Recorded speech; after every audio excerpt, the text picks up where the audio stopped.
champion for this mission as well. We're ready to go at Fenway Park, and Griff O'Farrell goes first pitch swinging on a windy night, lofts this to left, back toward the wall, and Cam Leary makes a jumping catch. Could get fun with some wind blowing out. Incredible catch by Cam Leary, because I'll tell you, you still got a little nerves popping. That wall is unique, obviously, and that's a nice job by Cam Leary out there. With the wind blowing 7 miles an hour out to left, with gusts up to 13. And as I say that, the piece of paper that said that blows off the table up here in the booth. Here's Bobby Whalen. What a spectacular story it is that Bobby Whalen's going to spend 1 year in a Cavaliers uniform. And just by chance, he's going to get a chance to play in this game. ALS awareness, which Danny just told you he picked up the cause for in his high school days back in 2010. Best friend Tommy, as Danny said. Father Tom, diagnosed with ALS, passed away in 2015. And how about raising $250,000 together? Just incredible. Colarusso's 0-2 is outside. A lot of people know the story of John West, who unfortunately lost his father Ken, BC pitcher. Pitched the game of his life last year. John was telling us how remarkable Bobby Whalen's story is. Whalen punches out. The off speed from Colarusso makes it 2 down in the first. You can see Colarusso, good start. Fastball's a strike. 80, 89, 90 miles an hour, and that curveball 73 miles an hour. Big differential. 12th year of this game. All ticket proceeds benefit the Peter Frates Family Foundation, helping out the families as well, going through this journey with their loved ones. So 2 down for Colarusso, and here's Casey Sauke. Super talented over these last 3 years, and has really put things together here in year 3.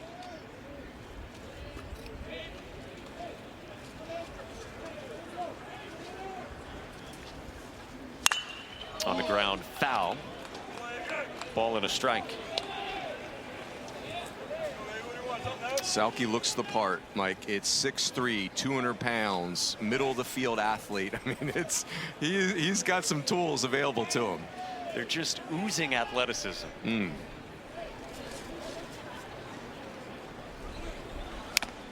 It's a Virginia team 31-11. 12-9 in the ACC, so that's 3rd in the Coastal behind Carolina and Duke in a loaded ACC.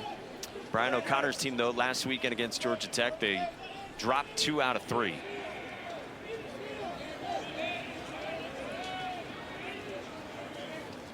Colarusso's 1-2, up and away. We'll get into it, Mike, but this league this year has been unreal, just stellar. And it's one of those years where it's not who you play, it's when you play them. And Virginia played Georgia Tech on a heater last week, and Georgia Tech got them.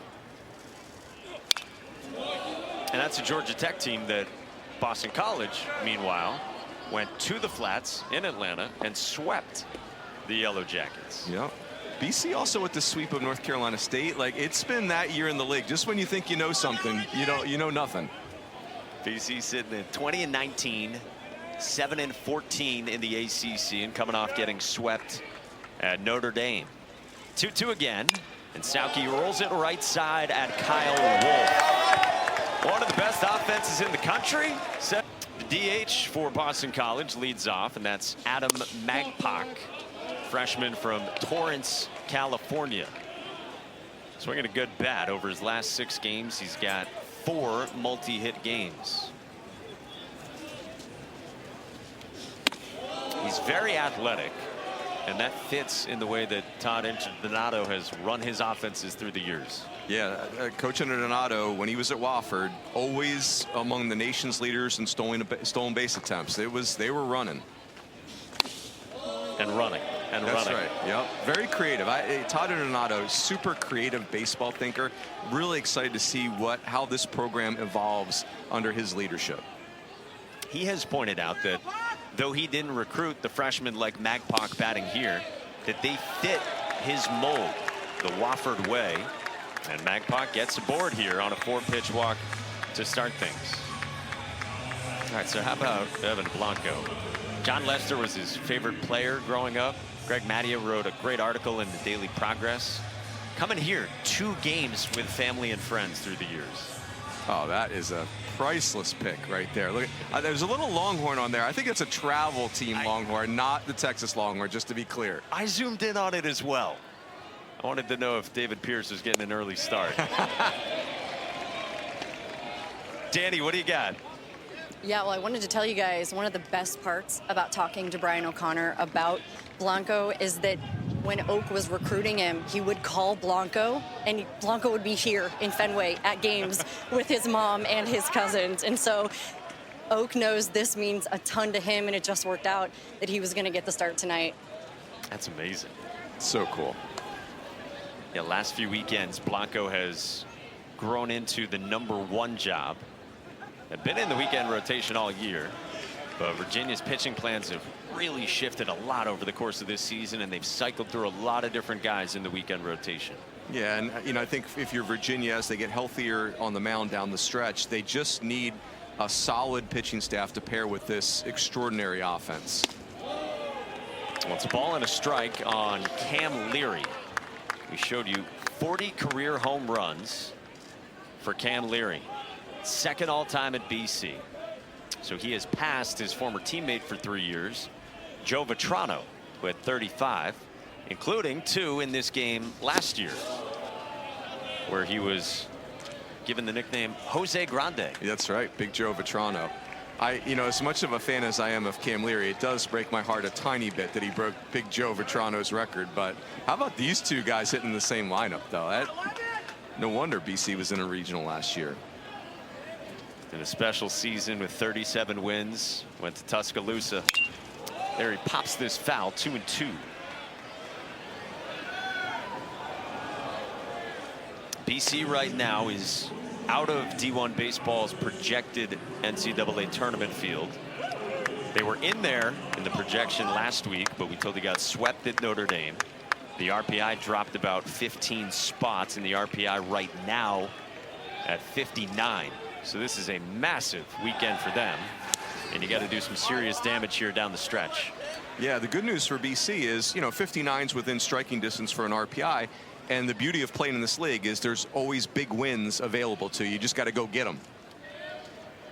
Still got Clemson on the way as well down the stretch. Leary strikes out. It's a really good changeup for Evan Blanco. 1 away.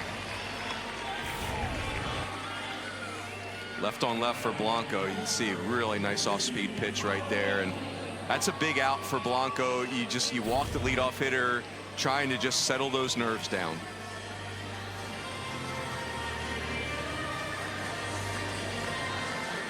So 1 out, 1 on. And here's Kyle Wolf, sophomore first baseman who is second on the team in OPS at better than 1,000 and leads the team with 40 driven in a breakout sophomore season.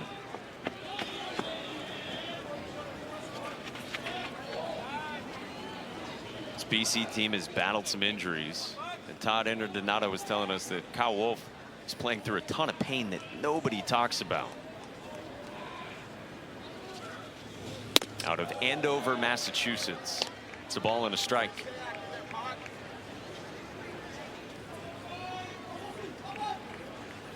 A lot of deep breaths. See a lot of players taking deep breaths, trying to settle into this ball game. I heard you talking on ACC PM with Pack and Taylor about, you walk in here and you think about, hey, Ted Williams was here. I mean, yeah, like Dustin Pedroia. Like you could just start running through all-time greats over like 5 generations of players. It's a cathedral of baseball. It's a special place. We're talking with the Virginia coaches about checking out some of the names signed in the Monster. And Boston College is so grateful to the Red Sox for allowing them to play here. All right, so look at this. Visiting players' career home runs at Fenway. Goodness gracious. The legendary names, including Lou Gehrig, who we will mention throughout this night. Lou Gehrig's disease, ALS, the fact that more people know what ALS is and what Lou Gehrig's disease is indicative of the progress we have made in the fight.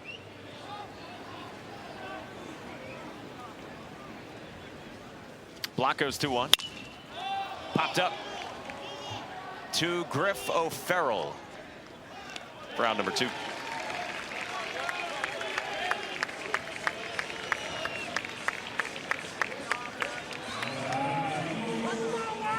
Strong eye black from Griff. Yeah, the great player. Excited to watch him play in person. Griff O'Farrell, all personal fave for Coach Rooney over here. Is excited a strong enough verb? No, it's not. I'm afraid it's not. All caps excited, maybe. Get you close. I believe your email to us this week said, I want to be the president of the Griff O'Farrell fan club. That's correct. 2 down man at first, no score in the first. And Nick Wang takes 89 for a strike. Wang, the junior third baseman from Newton, Mass, went to Phillips Exeter. Second year at BC after he transferred in from Holy Cross, where he was Patriot League Rookie of the Year. And he is a real key to this offense and this team. If they can get him on a heater, Nick Wang is, you know, it's one of those guys, when he's going good, carry your whole offense. And been dealing with injuries on the position player front. And they've got Magpok hung up. Throw down to Henry Godbout. Ends the inning. Around the Frady's family, Andrew, youngest brother, Jen, older sister, and you guys just saw a video message your parents up on the board, and I know they're in warmer weather right now, not here. They wish they could be, but what does that mean to you to see your family up there giving that message? Yeah, you know, 2 BC alums, obviously rooting on the Eagles and supporting the cause and supporting the legacy of their son, Pete, our brother, Pete, and you know, we miss him a lot. Our parents miss him a lot, and but it's just a testament to see all these people here showing out for the cause and showing out for the legacy of Pete Frady's. Yeah, that's so well said. It's the 12th annual. It's kind of hard to believe that much time has passed, but so many people here tonight, and the awareness continues to be raised by your family. What makes you most proud? Honestly, the life of Pete. We miss him so much, and he was such an amazing human, such an amazing big brother, such an amazing little brother. We miss him so much, and the legacy of Pete is much more beyond the ALS Ice Bucket Challenge. Obviously, that's what he'll be remembered for, and hopefully there's a cure someday, and they'll name it after Pete. And I feel like there's a fighting spirit, too. You see it on both sides of this dugout. I don't know if you were aware of Bobby Whalen with Virginia, raised almost $300,000 for ALS when his best friend's dad passed away. It's the 10-year anniversary of the Ice Bucket Challenge, right? And I see that iconic photo of Pete out in the outfield. Did you realize the awareness that would be raised 10 years later from that? You know, I did, because that's Pete. He's just a great connector. He had this spirit and energy around him, and you can still see it. You know, his friends are here, his people that he just met, you know, years and years ago, who remembered him and want to be here and want to support him. And he knew that this, you know, ALS needed a face and needed a name and needed somebody to push a movement, and he knew he was the right person to do it.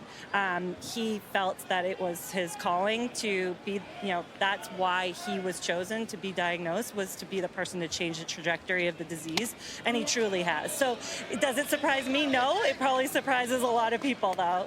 I feel like the work that your family has done and the messaging that you guys have continued to put out, you've been relentless in this pursuit of making sure that it's not an unknown disease, right, or a faceless disease. But what do you want people to know about ALS now, because the awareness continues?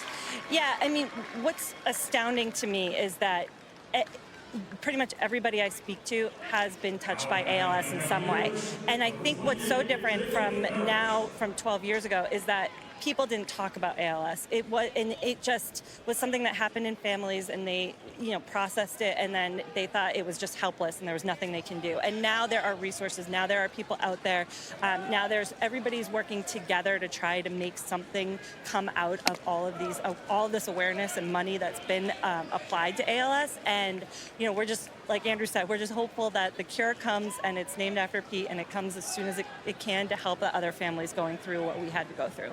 I agree. I think that we all hope for that too. And someone who's been such a great voice for that is Johnny West and what he's done for the school, right? But for ALS as well. I know he lost his dad to the disease and he's here at BC now. He spoke earlier. What's he meant to your family? You know, it's amazing to see. It's almost like Pete personified in Johnny. It's crazy. I mean, you know, just you meet him and he has that same vibrant energy and that spirit and that aura around him. And he is such a kind-hearted soul. You could see the genuineness and how he presented, and how he talks about ALS and how it affected him. And it's so reminiscent of Pete. If he wasn't 6'9" and blonde, it would really throw me for a loop. So he's a little taller than Pete. Yeah, just, you know, I'm looking up at him. I was, you know, it's, but Johnny has been amazing. Me and him text quite often. An awesome guy. Personifies BC Birdball just as much as Pete does. We thank you guys so much, as always, for having us and being so wonderful and continuing to raise awareness. Thank you for having us. Thanks, Danny. Go Guys. Eagles. Yeah. Go Eagles. That's special. And yeah, we look up at John West too when we chat with him.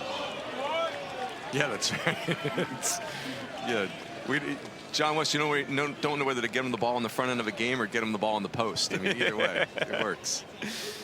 2-2 on Jacob Ferentz after Henry Ford walked here in the second against AJ Colarusso. And it's interesting to hear Jen say that as well about John West and how similar it is to their brother and what they remember, because Todd Interdonato said to us this week, John West now sounds like Pete Frates. He said it's eerie. No swing, full count on Ferentz. Well, you know, John West talks about his dad was his hero, and your dad is stricken with ALS, and you're searching as a young person. Your hero has this disease, and the Frates became this beacon of light for John West, and you know, you can tell how indebted he is to the Frates family. I was talking with John's family on the field before the game, his mother Nancy and his brother Mike, and I asked Mike if he played basketball too, and Nancy said, well, he stopped playing basketball to take care of their father.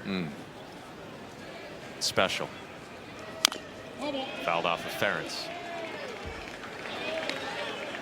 If you're just flipping around tonight and you've landed on this game, maybe you were caught by Fenway Park, wanted to hang out, maybe you just love college baseball but don't know the particulars of this story, stick around. It will move you for these next 8 innings. 3-2, and Ferentz strikes out looking. One away. It's a nasty disease, and it attacks the nervous system in the brain, the spinal cord, and it's insidious. And it's an average lifetime after diagnosis of about 3 to 5 years is what Nancy Frates said to us last year. So it's still really classified as a rare disease because of how quick and insidious and nasty it is. We have made such great progress in recent years. Ethan Anderson gets hit by a pitch, and there's 2 on here for Virginia with just 1 out in the second.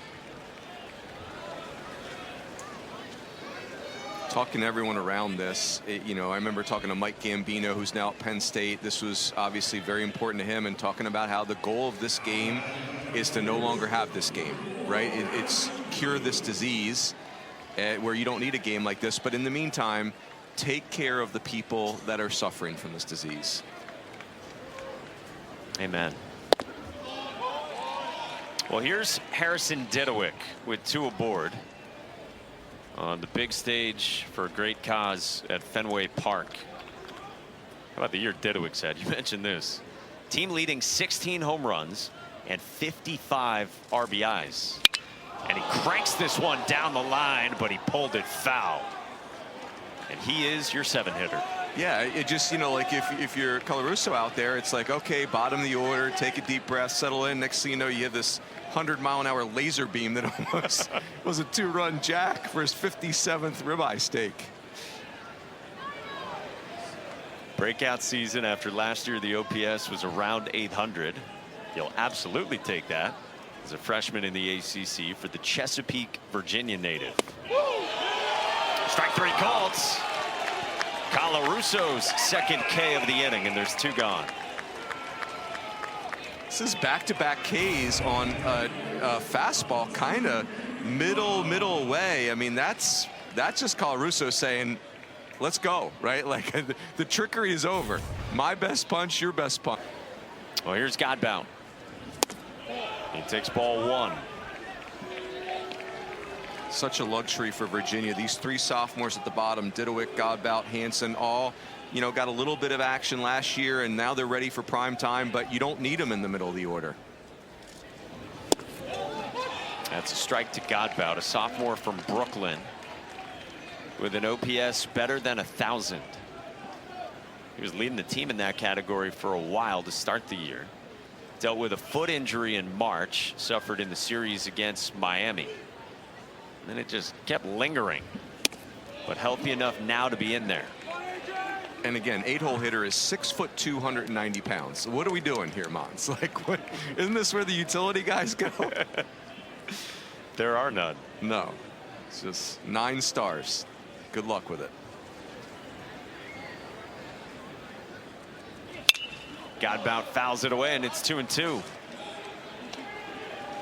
It's an offense that is 5th in the country in runs per game, 2nd overall in the country in just total runs, 6th in OPS. They've already hit 76 home runs, which is only 7 off matching the program record set last year. And they're very diverse in that they can run, they can execute, they can drop a bunch of home runs on you, they work a walk. Full count. Right, because they're always really athletic too. Yeah, that's the signature. You know, you've got Kevin McMullen coaching at third base, who's always run the hitters for Virginia, and his lineups are always athletic. There's strength and there's run there. With 2 on and 2 out in the second, Colarusso deals and dots.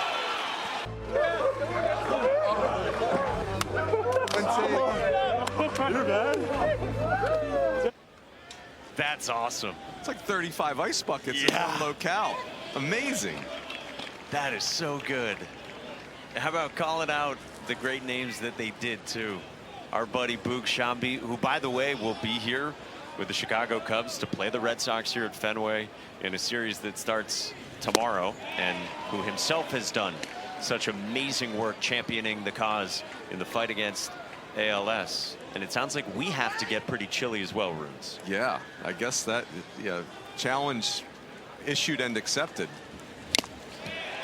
McWang strikes out against Evan Blanco for the first out in the home half of the second.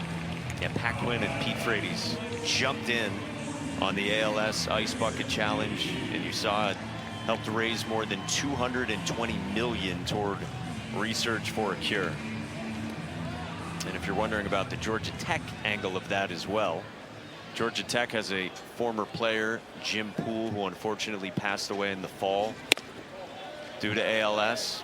And so Danny Hall and his program, they have taken up that mission as well to strike out ALS. And BC is on that freight train with him.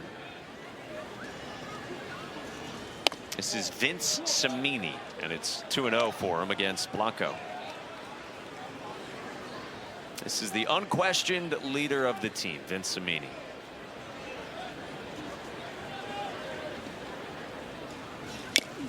Tips it foul, 2-1. Yeah, Todd Internato talking about, you know, coming here and it's intimidating. Mike Gambino was such a important figure in Boston College baseball, and you know, Vince Cimini was his first relationship to be built. Said he was part of the orientation committee. You meet the athletic director, you meet administration, sports administrators. Oh yeah, and you gotta call Vin. It's so great. He's got a guy. That guy is Cimini, who pops this one up into short right. Godbout Weekend at Wake last weekend, and Duke has been phenomenal this year. It's the beauty of the league. There's no place to hide this year. Your confidence level in 3 ACC teams getting to Omaha is what? Extremely high. Like if my wife let me wager, I would wager on it. I'm kidding, of course. But yeah, like I think that's a real thing. Like there are Omaha caliber teams up and down these standings. Jenny's wise, right? Yeah, she says double your money is you fold it in half, put it back in your pocket. Peggy Rooney also feels that way, my mom. 1-2 on Barry Walsh, veteran center fielder who's battled injury this year. Wake back to looking like Wake. Yeah, Nick Kurtz just was hurt, and then he came back from injury, and there was no easing his way back in. 13 home runs in 9 games, and let's go. Something that's never been done for reference in Major League Baseball. I am with John West, pitcher for Boston College. Much more than that, though. You might be one of the men of the hour in this game, giving a pregame speech. I heard you before the game saying you were still working through some things. Yeah, you know, it's hard to find the words in the moment to describe something so impactful and so powerful. Having Jim and Paul out there today was just a surreal experience, and you know, I was so honored and so humbled to have been able to present them with that. But trying to find the words was pretty hard, and you know, I hope I did an all right job. You did a great job. What does a moment like that mean for you to represent BC, but also to make such an impact on that family? Yes, it's just an incredible honor, honestly. I mean, between receiving the award moments before to being able to have that impact on a family and give back to someone struggling and fighting ALS, it just means everything, not just to me, but to our program. You know, as this day is all about, Pete Frates is a staple of our program. His battle with ALS was heroic. He knew when he got diagnosed that whatever, you know, funds and awareness he was going to be able to bring to the cause is not going to be able to help him. It's about helping the next person forward. So just to be able to play a small part in that means everything to me. But to be able to do it with my coaches and teammates behind me was, you know, all the more special. You've continued to give that message out and be a part of that message throughout your time here at Boston College. I know a huge reason you're here is because of Pete Frates. And so for you also, you mentioned Lou Gehrig and the impact and the foundation there, being a captain of that this year. What does that mean to you? To have your name associated with Pete Frates and Lou Gehrig is unbelievable. I don't know if I deserve to have my name associated with the two of them, with how incredible they are, but it's absolutely unbelievable. I mean, from the time that Lou was diagnosed and gave his Luckiest Man Alive speech, the 80 years following, now we see 10 years coming up this August on the ALS Ice Bucket Challenge. The last 10 years compared to those last 80 in funds and awareness is just outstanding. And, you know, we're just trying to continue the mission here. That's what we're doing for this game. Like I've said before, we're always trying to win this game. It's an important game, but today means so much more than that.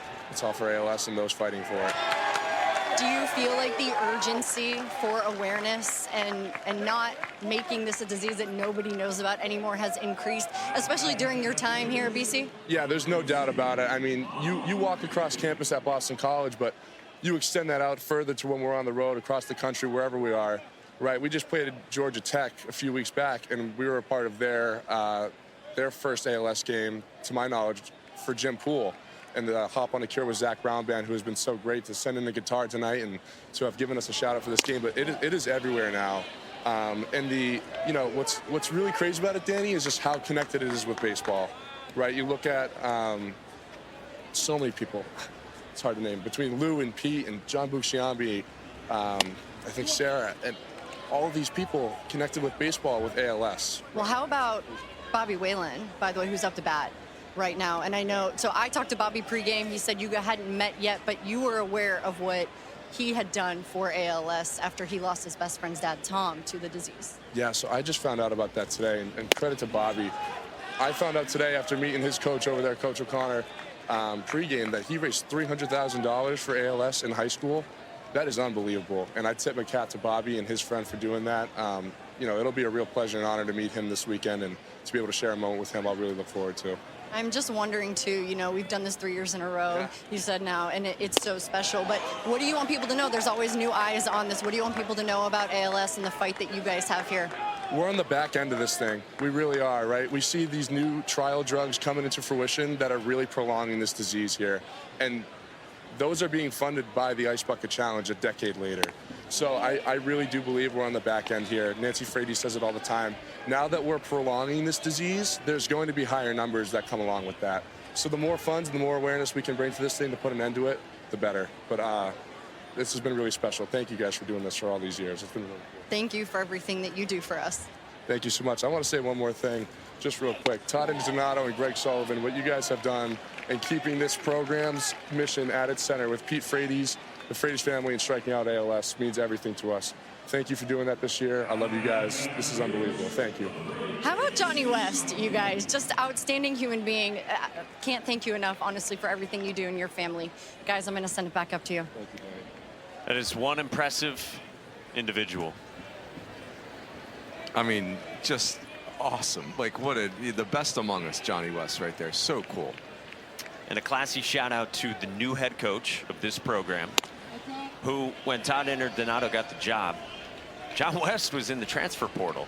And Todd was telling us this week that his first conversation with a player was with John West. Todd's in there somewhere. And after about 5 seconds, he says he realized that John West wasn't going anywhere because of how much this place and this mission and this cause means to John West. 100%. And believe me, there, you know, the John West that we just talked to right there, that Dane just talked to, that's not lost on other college coaches. There would have been NIL dollars available for a person of that stature with his arm.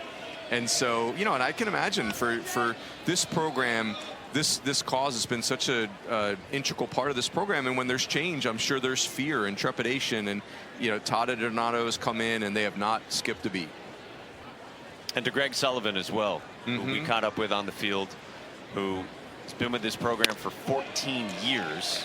As Casey Sauke follows up a Bobby Whalen walk with one of his own to put 2 on with 2 outs in the 3rd. And along with the head coach, they have really driven this to make sure that this, even though the coaching staff changed, remains a really powerful thing and event at Fenway Park. Yep. Yeah, you talk to Todd Donato, you ask him, why would you go from Wofford, which was really your program? You'd been there 18 years, and it was yours. Like, everything about the program had your fingerprints on it, and he just said, it's a special institution in a special city. Well, his team locked in a series opener that is scoreless against number 14 Virginia, who's got its cleanup man at the plate. The superstar freshman Henry Ford, a native of Charlottesville, second on the team in OPS and with his 15 home runs. Pulled foul. How good a freshman nationally is Henry Ford? Yeah, I mean, you would think he's got a chance to be freshman of the year. The freshman in the league, Daniel Cuvée, the third baseman at Miami, Drew Burris, the center fielder at Georgia Tech. I mean, and Henry Ford's, to me, he'd be the national freshman of the year right now. He's physical, he's talented, and the approach is beyond his years. He's down 0-2. His 15 home runs have tied Virginia's freshman record, set by just Mark Reynolds in 2002. Yeah, and the comp is from that same era of Virginia baseball. You know, when you ask Brian O'Connor, who's he remind you of? He's like, I know this is going to be aggressive, but how about Ryan Zimmerman? And, you know, it's a physical right-handed hitter. I get it. Who's athletic. Nice strikes out here. Momentum coming in the fight to end this thing once and for all. I love what John said about, you know, you think about Lou Gehrig's perspective. He has this disease and he has gratitude. And I think about Pete Frates has this disease and he thinks, okay, let's get to work. Maybe not for me, probably definitely not for me, but we're going to have to take these steps to find this cure. So we're starting the steps today. I mean, just an incredible perspective. We're in the bottom of the 3rd. This is Cam Carraher, takes a strike from Evan Blanco. Nancy Frates tells a story about how one time Pete's doctor estimated the money needed to develop a cure was $1 billion. And Pete pointed and said, I'm going to get that for you. And then he walked out the door. Amazing.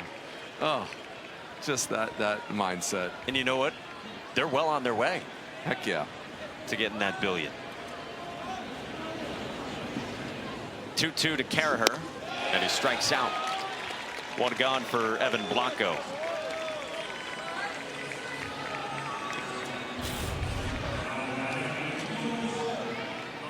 Evan Blanco, a little fastball up right here. You see that lower half for Evan Blanco. I mean, that is the strength in his lower half creates that fastball up 90, 91, and that's going to play a lot hotter than 90 when it's at the top of the zone. It's a fastball he throws about 2/3 of the time, and then he's got a changeup where it's a really high chase rate that he generates on that pitch, and he gets a lot of swing and miss on his changeup as well. So primarily pairing those two together. Just misses to Parker Landwehr. I think the thing for Evan Blanco, though, is if you're Brian O'Connor, you've got this supernatural offense. You don't need Roger Clemens, right? You need somebody who's game, somebody who's, hey, I'll give up 4, you score 8, we win. Let's go. Landwehr stings this one. Deep right. Sauke's back, and that ball's gone! Parker Landwehr goes deep at Fenway Park.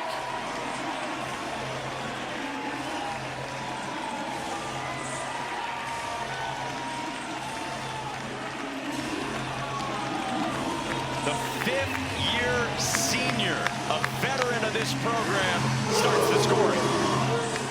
In a game like this against BC, in this game, it does feel a little bit like 10-on-9. And Parker Landwehr, who's been in this program, you see him get coiled up and just hammer a ball to right field. Now that is a good time.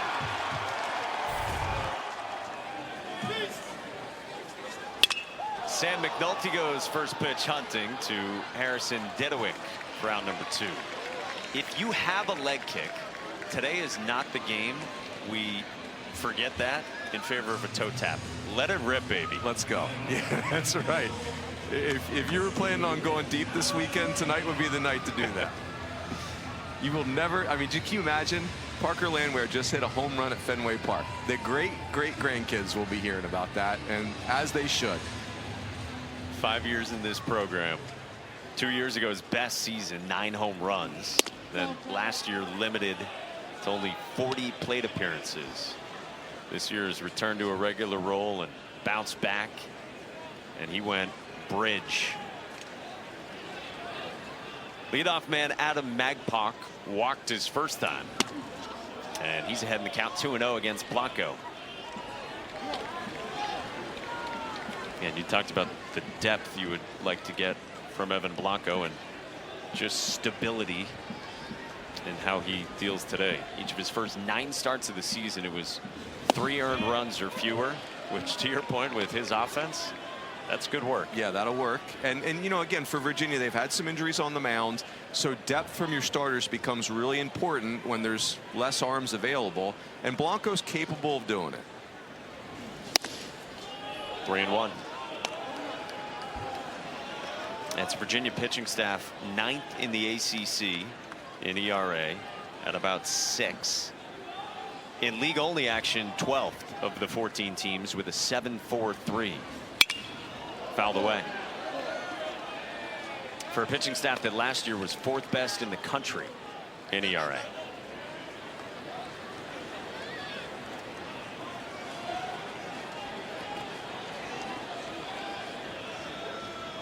Full count.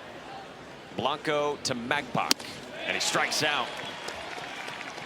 A couple of Ks into the field and looking to get back into that projected NCAA tournament field. They've got the lead 1-0 as we start the 4th. AJ Colarusso working. Down to Danny. Mike, thank you so much. I do have Todd Interdonato, first year with Boston College, first ALS game. He's something I noticed. You said you met Pete 12 years ago, 2012. It's the 12th annual ALS game. What does that mean to you? Yeah, just an honor to be able to meet him all the way back so many years ago, and being able to be around him a couple times. And like I told you on the production call, right? Like every story you ever heard about Pete was, okay, for the next family, for the next guy, how do we solve this moving forward? And even talking to John and Nancy now, they still relay that message. That was all that ever mattered to Pete. Looks like it was a great play in the field. Back to you, though, because you mentioned John and Nancy. I talked to John earlier today, and he said that it makes their hearts sing knowing that you have taken over. You asked their permission to take the reins for this game and for this program. Yeah, this is, you know, BC baseball is Pete Frates and vice versa. And when we got to Chestnut Hill and we got into campus, one of the first things that we talked about was we need their permission. We need their blessing to carry this torch, right? And when they gave that to us and they gave that to our staff and our family, it just meant the world to us because, again, we are so honored and humbled to be able to carry this that we needed their blessing to do it. And it meant the world to me and to our family and to our staff for them to do that. I know it's so special today. I'm going to let you get back to it, but thanks for your time. All right, thanks, guys. Guys. In year one for him, leading this new program after, as you said, Runes, 16 years as the head coach at Wofford, which followed 2 years as an assistant coach there. So a long time, and he has made this change and come on and taken over this program, coming off one of, if not the best seasons in program history. Yeah, 100%. You look at what Todd Interdonato did at Wofford the last few seasons: 36 wins, 36 wins, 42 wins, 40 wins. I mean, they were legit. 1-1 to Ethan Anderson, misses. After a very nice play, by the way, from Sam McNulty at short on a diving bid against Jacob Ferentz for the first out. Todd Interdonato is a very fun guy to talk to as well. This is lined sharply and rising above Vince Cimini, and it plugs the gap in right center field and gets all the way to the wall. Ethan Anderson has been a doubles machine in his career. He's got a 1-out 2-bagger here in the fourth. You know, we talked about Harrison Didowick hitting 7th. Well, how about Ethan Anderson, who was a preseason All-American, hitting 6th? Switch hitter with strength. He's a catcher by trade, and it just one of those rare combinations of athleticism and speed and strength. They look like a kickoff team, Virginia. I mean, honestly, like it looks like a Division I kickoff team. We need new kickoff rules because I do not want those guys running at me. Seriously. And here is Didowick, and that grazes the home plate umpire, Linus Baker. Don't you be hitting my man Linus Baker, one of my all-time favorite college umpires. He is the best. Do tell. He's like big personality, great umpire technically, and just great mannerisms back there. Controls a game like no other. He is the best.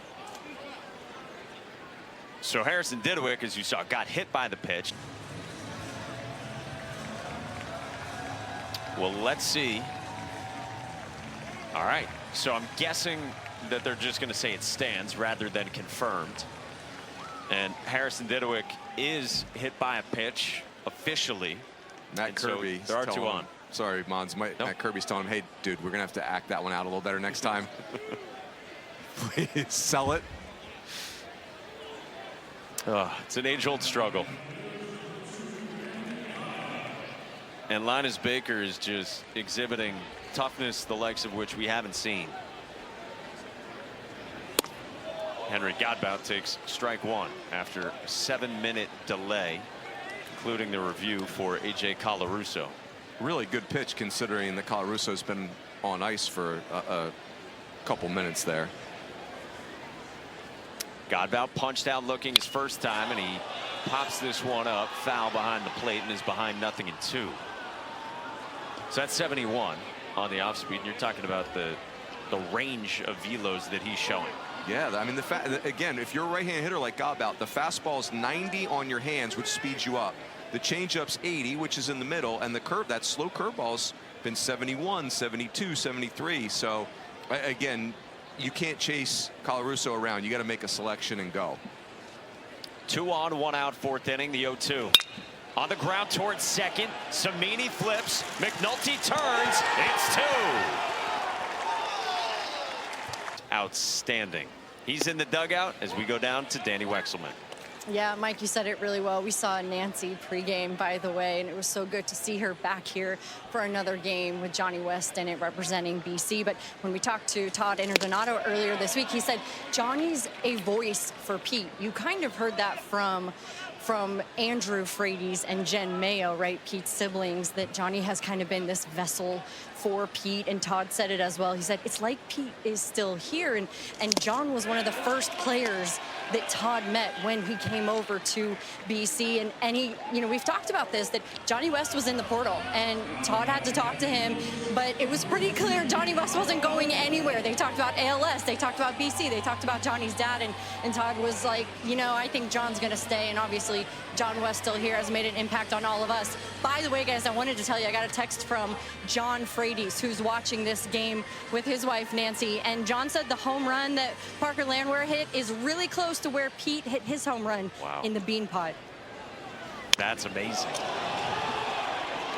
And on the first pitch that Kyle Wolf sees, he's going to end up at first base after Cam Leary had struck out.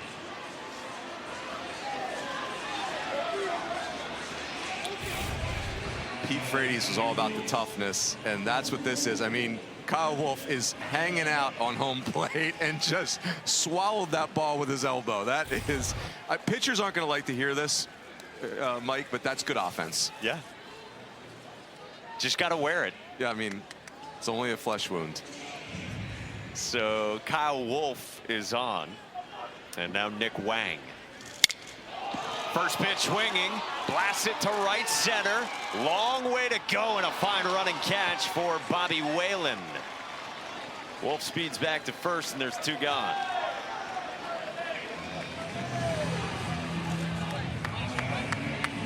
And Pete Frates homered here in 2006. Lifted the Beanpot as part of a massive day that he had at the plate for the Eagles playing here.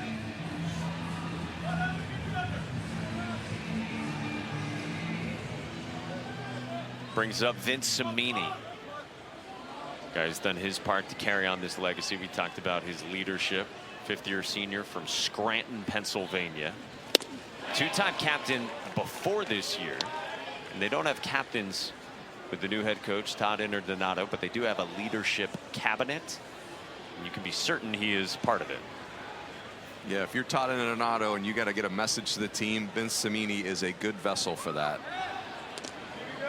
Aaron Fitt has told the story of when Todd Interdonato called Vince Cimini after getting the job.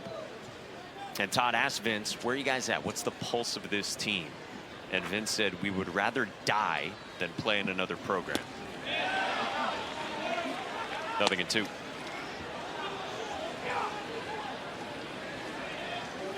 And that, you think about this program, usually when there's coaching changes, there is a ton of turnover.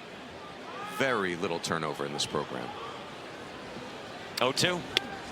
That misses, and it's a ball and 2 strikes on Cimini. Yeah, in this day and age, it's remarkable. Yeah, I mean, you see in coaching change, you see entire rosters in the portal. And for BC, this feels like the same team as last year in many ways. From that fantastic season. This is lined down the right field line and twisting toward the pole, and that ball is gone! Cimini down the line to pesky pole on a bullet.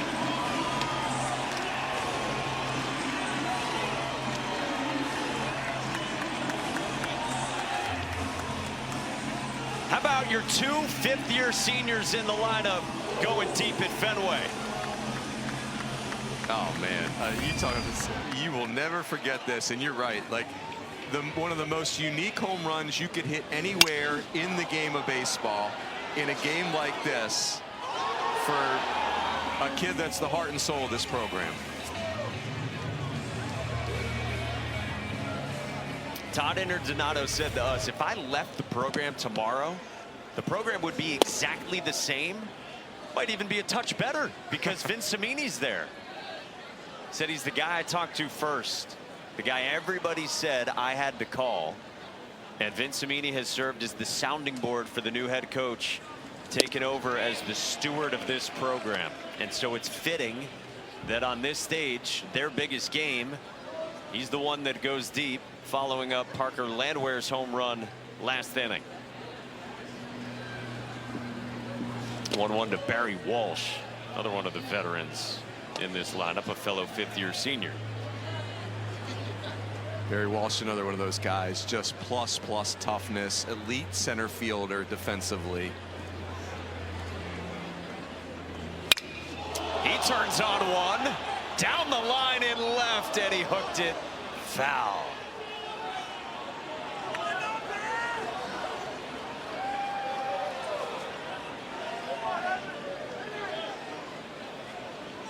.108 off the bat for the Sterling, Massachusetts native. Played the first 4 games of the season, then didn't have an AB for basically 2 months, battling injury. Turns on this one, and that is a fair ball into the left field corner. Big turn for Walsh. He speeds to second, and he's got a 2-out double here at Fenway in the 4th. I wonder if the pitching coach for Virginia and increasing their pitch counts as well. So can they be where they want to be as a staff by the end of the season, and can the team results then follow? Yeah, Virginia will be better at run prevention a month from now than they are today. I really believe that. Well, Blanco would like it to be right now, trying to get out of this 4th against Cam Carraher. Blocked by Ethan Anderson, and it's a ball and a strike. And if you're just joining us, Evan Blanco, a Red Sox fan growing up, 100 family members and friends in attendance. All 5 of his siblings. Was here 3 years ago for the AL wild card game against the Yankees. There was a frenzy in this ballpark. Xander Bogaerts homered in that game off Garrett Cole. And Evan Blanco was in the outfield, and the ball landed between his feet. It was such a chaotic scene with the fans there. Didn't necessarily end up with the ball. 2-1. This one is popped up foul. I'd like to get to the bottom of Evan Blanco's relationship with Henry Godbout from Brooklyn. Like, what are we thinking there? Like, just kind of. Are we civil? Yeah. I choose not to talk to him, but he is my teammate, kind of thing. Just don't discuss Major League Baseball at all. Certain topics we got to stay away from. Good point. 2-2. Cut and a miss. And Blanco punches out Cam Carraher. Coach, this game, first time for your team in a major league ballpark. I know you went inside the wall and over there in left field. What was that experience like? Well, it was awesome. It's so great to be able to play in this historic ballpark. Fenway Park has been something that's been special in the game of baseball for a long, long time. Our guys are excited to be here, and it's just it's an awesome game, you know, for what it's about, and get behind ALS, and it's a wonderful thing Boston College does. We've talked a lot about Bobby Whalen in this broadcast and what he did for his best friend's dad, Tom, and remembering him tonight. But he gave a message to the team yesterday. What were some of the things he said? Well, you know, Bobby's been passionate about it for a number of years, and it's meant a lot to him and his family. And so I gave him the opportunity after practice last night to talk to the team about what this cause means to him. And certainly he was emotional about it. He's seen the effects on people that he loves, and he poured his heart into raising money for ALS, and it's something that's really, really passionate to him and our team. And also on top of that, you get him in the transfer portal. You needed a center fielder, and he's been nails for you. He has. He's been great. He told me this is a dream of his to play at the University of Virginia, and giving him that opportunity in his final year of college baseball is great, and he's performed wonderfully all year. Coach, thank you. Thank you. Mike? Yeah, think about that. Bobby Whalen, who, again, raised $250,000, more than that, benefiting Project ALS with his friend Tommy, in honor of Tommy's father, Tom, who was diagnosed with ALS in 2010 and unfortunately passed away in 2015.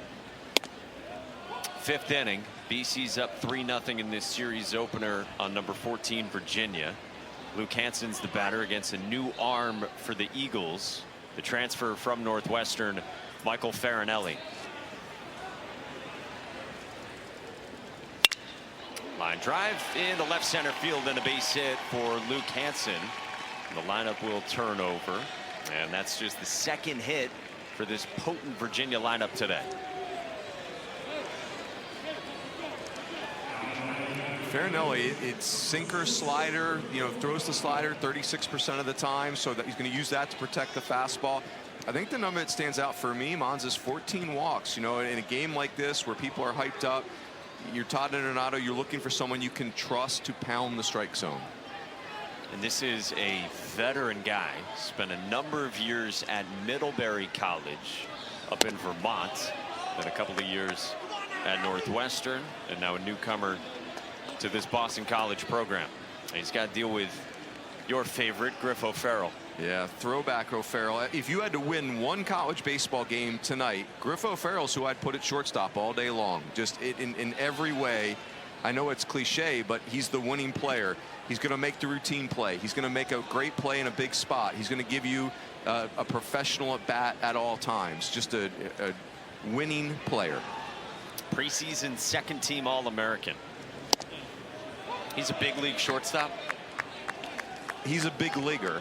Now, whether he's a big league shortstop, I just couldn't see him not getting to the big leagues if he stays healthy in professional baseball. I mean, David Eckstein was a big league shortstop. Yep. Why not? This guy's a gamer.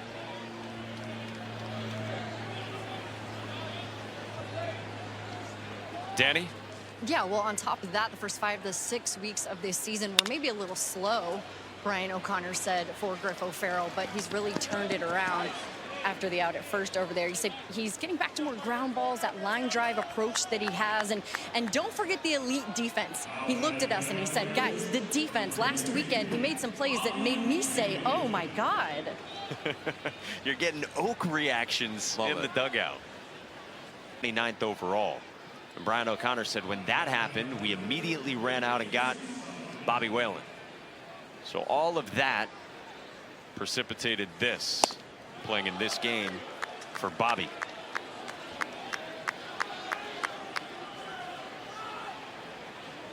A strikeout and a walk for him so far, and now facing right on right Michael Farinelli.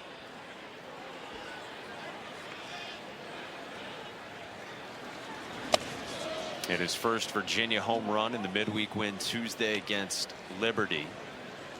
And also in that game, he scored from second base on a wild pitch. It was very Wyatt Langford-esque of Bobby Whalen.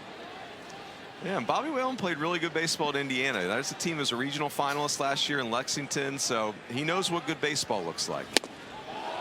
1-2. And that's what a good slider looks like. Mike Monaco, that's 85. Look, that feels like that new wave sweeper right there that Farinelli's throwing, and goodness gracious. Yeah, we don't need to give signs right now. How about a heavy batch of those sliders? Yeah, keep pumping them. The left-hand hitters for Virginia are going to need to carry some water here. I'll shake when I want to shake. 1-2. Tried another.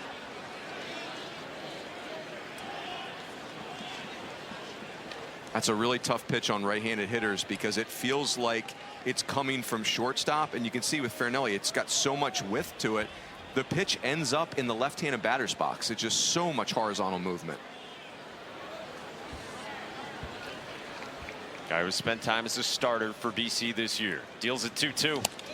Good block back there by Landwehr.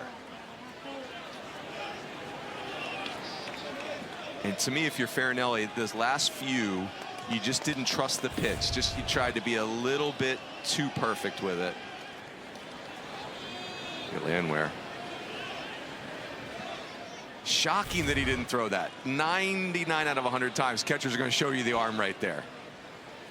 Who cares if anyone's covering? Discipline not to? Time, yeah, very. 3-2 and a little trickler foul right at home plate. Catchers work, they spend a lot of time on throwing, and when it's like, when you get a cool pair of new shoes, you're wearing them, right? Like if I got an arm, you're gonna see it. We didn't buy the Chuck Taylor's runes to not wear them to Fenway Park. That's right. Right? Yes. Get the sports car out of the garage. Let's go. Get the Accord out of the garage. 80 sensibility. 3 balls and 2 strikes, and the pitch to Whalen, and he takes upstairs, ball 4. So he works a second walk, and it puts 2 on for Virginia against Farinelli with just 1 out in the 5th, and that didn't miss by much. Yeah, and you could see the slider's such a prevalent pitch. That fastball really rushed up on way out, and I think it froze him, and he's just fortunate that that was a ball up. And now Casey Sauke looms. Yeah, and now you're to the point where one swing from Virginia. This is the nature of their offense. They're one swing away from just pouncing on you. OPS around 1,000 for Sauke, and he takes strike 1 to start out.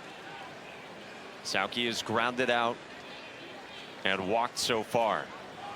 He's dealing with a little bit of an ankle injury last weekend. But Brian O'Connor said to us this week, this is the best year he's had for us. The 0-1. Sauke swings through it. Couple of sliders, and it's 0-2. Mons, that's 84. Just filth. I mean, that pitch has got some anger to it. Look at this thing just disappear on Sauke. Hello.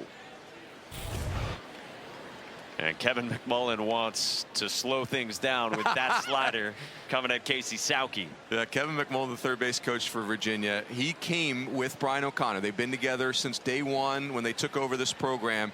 And Kevin McMullen's talking to Casey Sauke, who feels like he's in a haunted house right now. And I think this is Kevin McMullen will use his offensive conferences. One of the great ones. One of the absolute best in the country. All right, so what's the sequencing now if you're Farinelli? You're 0-2, you've thrown him 2 sliders. I like fastball up for show, but then, you know, the slider's vicious right now. You got to throw it. That's down and away, 1-2. Show something one more time to set up the slider? Like Whalen's reaction to the fastball was like he froze. So I'd like to see that pitch and then finish the at bat with the slider. Show him one fastball above the strike zone. With Hansen and Whalen aboard. 1-2. Sauke resists, and it's 2-2. Yeah, and I think if you're, the pitching coach for Boston College, Ryan Forrest, I also like calling the fastball here because Farinelli's done this a couple hitters in a row where the slider's really good, and now you feel like you got to even throw a better one, and there isn't a better one. And you saw that on a few earlier in this inning, and then had to get it back. 2-2 to Sauke. This popped up, drifting off foul. You can see Sauke, that's just an emergency hack, just trying to survive that fastball. All the hitters for Virginia just consumed with that slider.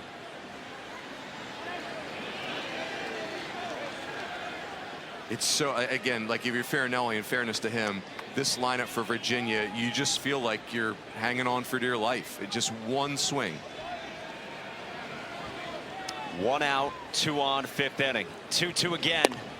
And Sauke takes up and in on a slider that missed, and the count is full.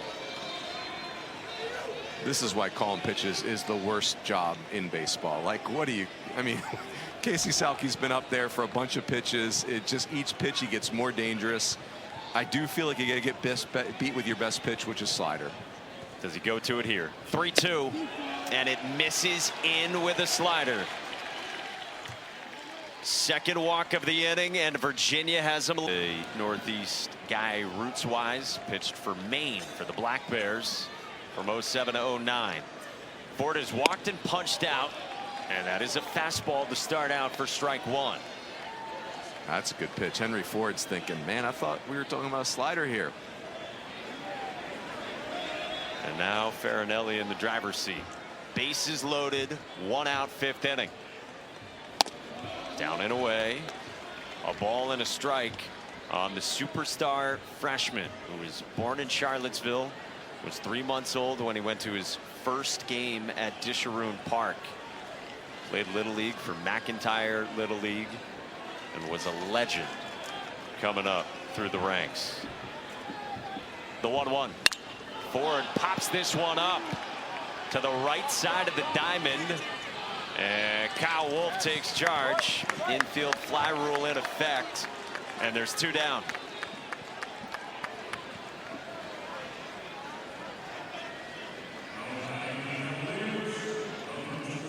massive second out Boy, that's huge. for Michael Farinelli. Yeah, and Farinelli had kind of lost the feel for the slider there, and you're thinking, man, what if Ford gets a fastball and gets onto one? Big pitch in a big spot. Kyle Wolf didn't look super comfortable here. That's a few more steps than we like on a pop-up. But he caught it. And end result. A lengthy conversation with Vince Cimini as well. That's right. Vince is like, come on, man, I got you. Now it's Jacob Ferentz. Lays off the first one. What a season it's been for Jacob Ferentz. Fifth-year senior who leads this team in OPS and has cracked a dozen home runs after transferring in following 4 years at the D3 ranks at Salisbury in Maryland. That's a strike, 1-1. We've seen that a lot in the ACC. Division III transfers, kids that have played a lot of college baseball. Remember, in summer ball, there's no Division I, Division II. They all play together, Division III, and yeah, Jacob Ferentz has acquitted himself super well. 2-1.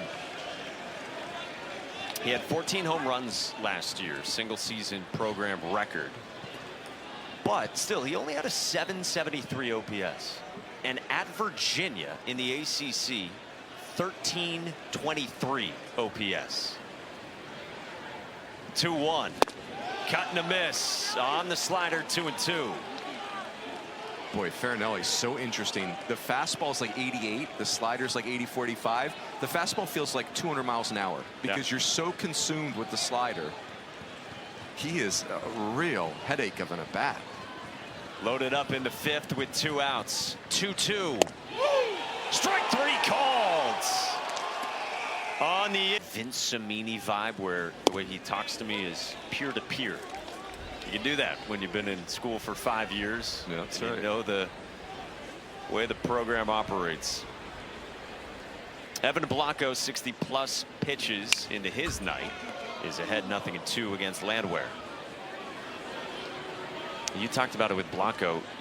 You get through, what, the next couple of innings, 3 runs, you're good with that, and you expect that normally that's plenty of breathing room for your offense. Yeah, if you're Evan Blanco, like 20 outs, can you collect 20 outs a night? Maybe 21. You know, that's a great night.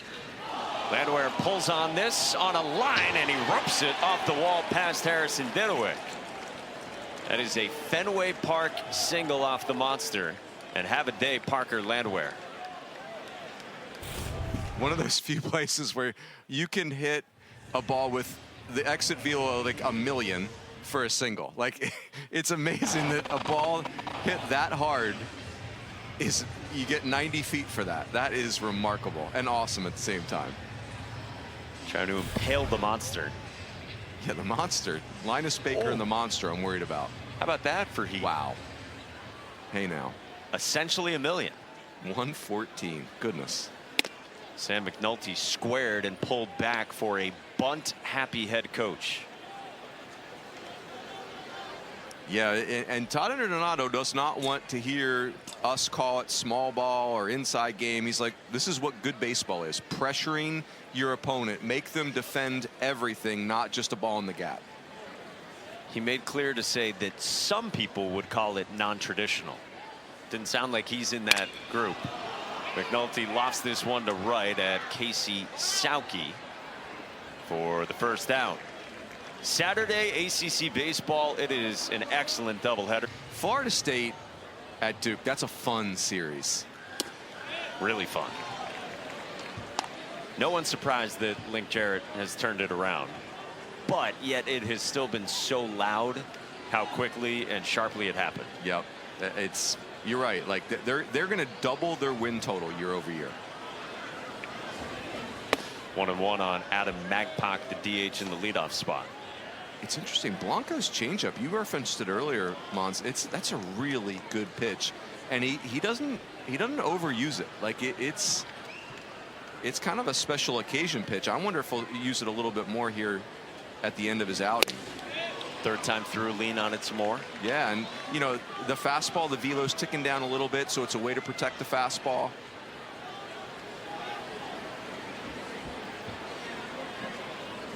He's had some very good starts this year.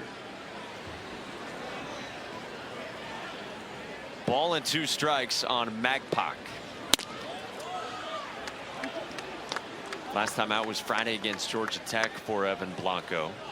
He did yield 6 earned in 5 innings, but before that, his last 2, 6 1/3, 2 runs against Carolina in a win, then 6 innings, 11 punchies at Louisville in a win. Magpok serves this one behind short, and O'Farrell's got it for out number 2. Yeah, and what you're talking about, too, is when he makes his big pitches with runners in scoring position, that's what Brian O'Connor said he does so well. When he struggles, it's when the ball creeps to mid-thigh. That's what happened against Georgia Tech, and they got to him. But he's got the opportunity to be that Friday night guy, make big pitches. That is the key for him. Yeah, and you know, that's the nature of this league, too, by the way. Georgia Tech, if your stuff's up that day, yeah, bring an ice pack. That's going to be a long day. Here's Cam Leary. It's a historically good offense on the flats. Couple Ks for Leary. Very talented left-hand hitter. 160th career start. Team leader in OPS and home runs. Fouled away, 0-2. I feel like we're going to wake up in a couple years and Cam Leary's going to be in Double-A, like hitting like 28 bombs. You know, like it just feels like he's a very good player now. It feels like his best baseball may even be ahead of him. Todd Interdonato said to us he's the most consistent, dangerous hitter that we have. Leary strikes out here. Blanco comes back with a K at 16. His bucket from his own ice bucket challenge that you just saw is in Cooperstown, along with his BC hat and his glove from his college playing days. We're in the 6th inning. Ethan Anderson against Michael Farinelli, the slider specialist.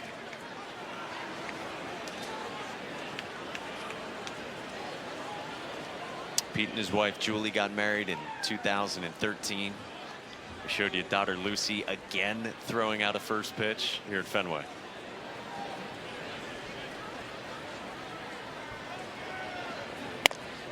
Mike Gambino would tell a story that the BC baseball team was in California one year, and Pete Frates told the team that Julie was pregnant with Lucy. And Pete Frates said to the team, guys, I have some good news for you. You're all going to be uncles.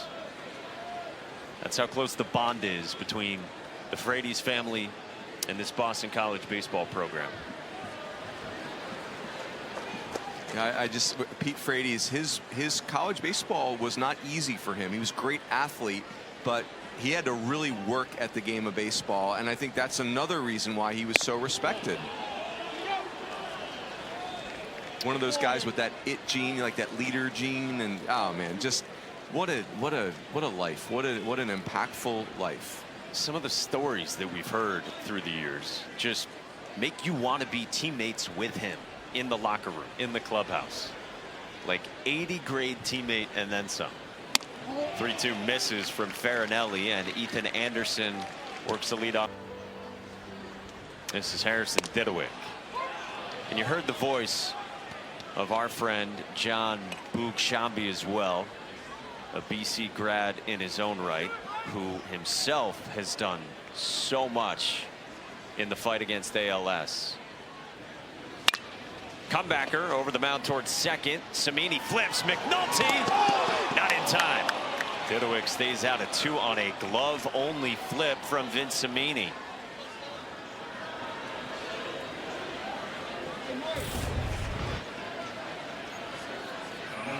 The glove flip here, Mons, makes me anxious as a coach, honestly. But if you're Todd Donato, it's Vince Cimini, so you're gonna just swallow that. It's all good. Pros and cons. Yeah, like runes. If you don't glove flip it, there's no double play at all. You know, no chance. And they almost turned it. But if you do, we might not get an out, right? Correct. Yeah, it's big risk, potentially big reward. Players always a little bit more. Coach is more risk averse than players. Let's say it that way. The player, and in this case, Vince Cimini, strikes me as confident. Yes. Henry Godbout, 1 out, 1 on. Now, what if Dustin Pedroia had tried that? What would the conversation have gone like for you? I mean, we were mostly in listen mode to Pedro. It was more like Coach Murphy was obviously our head coach, now managing the Brewers. He was like, our playbook is gone until this kid's gone. Like, first and third defenses, our first and third defense with Pedroia was give him the ball, pitchers. Step off the mound and give the little mongoose the ball. Really? And he'll figure it out. We had a rule where you couldn't pump fake in a rundown until Dustin showed up, and he was so good at pump faking in a rundown that we scrapped the rule. He had to be the one to pump fake? Yeah, so like he would pump fake in a rundown, because normally you're in a partnership, it makes a mess, right? He would pump fake in a rundown, and like the whole stadium would dive down. Like it was I mean, you know, again, like those types of players are once in a lifetime experiences, obviously. 1-1. Number off the end of the bat, foul. So, you know, Vince Cimini is in that category where so good, so respected. As the coach, it's just like, Vince, I trust you, even if it wouldn't be my choice. I trust you. Do your thing. What was it like standing beside a talkative Dustin Pedroia in the dugout, like jawing at someone? Best thing ever. Like just watching him jaw at Mike Pelfrey. We played Wichita State. Amazing. Pelfrey's 3x of Pedroia. He's 6'7". From the dugout barking at Pelfrey on the bump? We played them in a midweek game. He hit a line drive. He buzzed Pelfrey's tower with a line drive. They were Team USA teammates. And Pedroia is doing the Ric Flair woo around first base. And Pelfrey's looking at him like, I will come squish you. But they were buds, you know, like they're Team USA teammates. It's just, yeah, once in a lifetime. Should I try calling him the little mongoose? How do you think that would go? I'm going to keep that one in the holster. Yeah. He'd be fine. Very confident. 2-2 on Henry Godbout. That is phenomenal, Runes. Yeah. It's weird being here in Fenway thinking about, you know, Dustin, what he did here. You know, it's just amazing. So cool. He was the player I wanted to be playing high school baseball. 2-2. Yanked. Full count. It's this game being in this park, you know, Pete Frates, the Dustin Pedroias, different circumstances in their lives, clearly, but it's just a great reminder that these kids who play college sports, there are little kids that look up to them and they are their world. You know, it's, you know, John West's hero was Pete Frates. It's just such a great reminder of these players are more than their stats and their numbers. They are so important to the next group of kids. 3-2. So a couple of walks from Farinelli here in the 6th. And with 1 out, tying runs coming to the plate with Luke Hansen for the Cavaliers. Yeah, just to add to what you guys are talking about too, when Johnny West was little and his dad was battling ALS, they saw Pete Frates, they saw the Ice Bucket Challenge on TV, and while Ken did pass away from ALS, that sparked Johnny West, his love for BC, his realization that people were paying attention, that there was more awareness being brought to ALS, and I think that that's how this kind of all ties together, right? He didn't meet Pete, but he's here now and he's continuing to use his voice and how about that? Luke Hansen takes a slider and misses up and in. Ball 1 from Travis Lane. Hansen singled his last time in the 5th inning after he grounded out to short in the 3rd.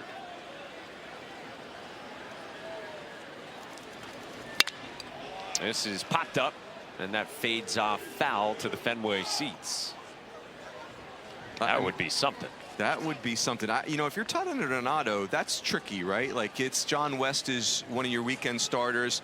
This game means a lot to him. It means a lot to this team, not just for many reasons. Like, this is a really important game and weekend for Boston College, who's looking for quality wins. I will say this, John West stuff plays awesome in the pen. Like, that big man coming out, throwing BBs out of the pen. Kind of a sinker slider with some, and it's firm. He last pitched 5 days ago at Notre Dame. This is 3-1 on Luke Hansen with the lineup about to flip over for Virginia. Again, one of the very best offenses in the country. Yeah, and this game's at stake right now. Like there's a real pressure point in this game. This Virginia offense is getting ready to turn over and starting to find its groove. Lane's 3-1. Hansen lashes it foul, and the count's full. If you're Todd Interdonato, these swings are uncomfortable. Virginia is getting good swings off.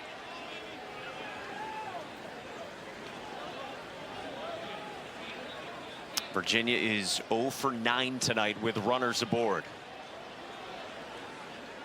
3-2. Swing and a miss. It's out number 2. Both runners move up, and we're on the move with the pitch. But Travis Lane with a monster strikeout.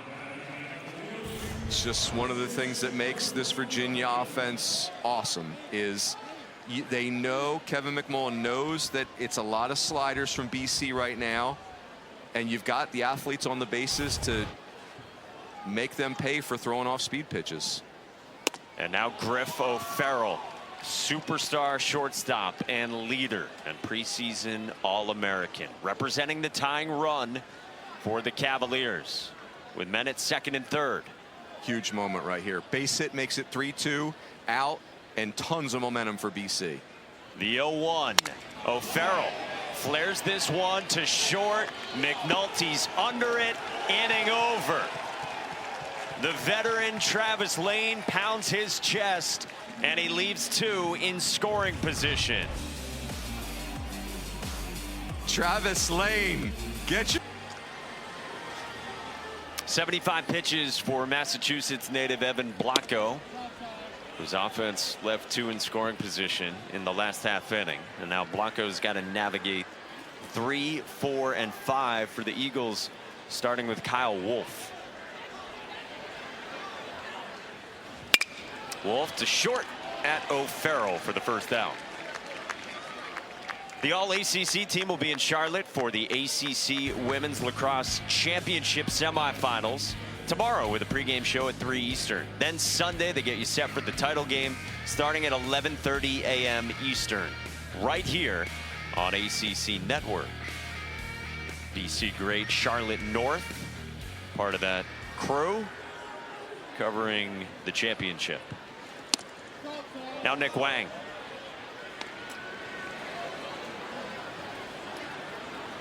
Strikeout and a fly out to center for the cleanup man and third baseman for BC. We were talking with Todd Interdonato this week, and he said first 6 weeks of the season, Nick Wang, I thought, was our best player. Last 5 weeks of the season hasn't necessarily been that way with his bat. And they're trying to get him back to the way it was early on this year. And Todd said to us, I've had more one-on-one meetings with Nick in the last 5 days because of how important I think he is to the lineup. Baseball is so funny that way, right? Like sometimes guys just take over the game, and other games, it's the game. Other days, the game is just dominating that same player.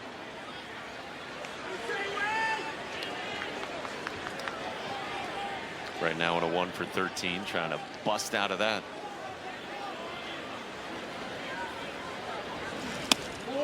That misses, and it's a 5-pitch walk, coaxed by Wang. 1 out base runner in front of Vince Cimini. Last time he was up, 2-run shot down the line to pesky pole. Boy, is this apropos or what? A kid that's meant so much to this program hits a home run so unique that you could only hit it in one baseball park in North America on a huge night. Before Cimini bats again, we will get a mound visit here. And he started, I thought she said, I went to Drew Dickinson and said, you need to do this with Blanc. Like, Danny's running the, get in there, D-Wex. Danny's got pitch comm on her hip, and she's just, right. Go to the change. Go to the change. Like it. So Cimini bats with 1 out and 1 on, and Boston College up 3-0 in the bottom of the 6th. That misses from Blanco, and it's a ball and a strike. Again, really important weekend series for both these teams. Right now, according to D1 Baseball, Boston College is out of the field, and Virginia is not a host right now, according to D1 Baseball. 2-1. But to your point, the projection before, BC's in. Virginia in projections has been host, not host. You know, the upside is, you know, start working your way into the top 8 where you're hosting both. So again, like it's volatile right now. Virginia right now 14th in the country, down from number 10 last week in the polls after that sweep at the hands of Georgia Tech. And they've been as high as 9th in the country this year. And it's no secret for Virginia, if the pitching solidifies to complement the offense, look out. Another toss to first at Wang. And they're getting healthier. Joe Savino, who is slated to go in game 3, they're extending his pitch count, coming back from a sore elbow right before the start of the season. The Elon transfer. Cut and a miss. 2-2. Owen Cody, transfer from Penn, pitching a regional last year. That's another arm they could get back. Oh, here we go. What do you think? Yeah, I mean, first of all, that's a lot of ACC teams in prime position. They're going to get a lot of bids this year, and it's fluid, but yeah, that's a lot of hosts. 2-2.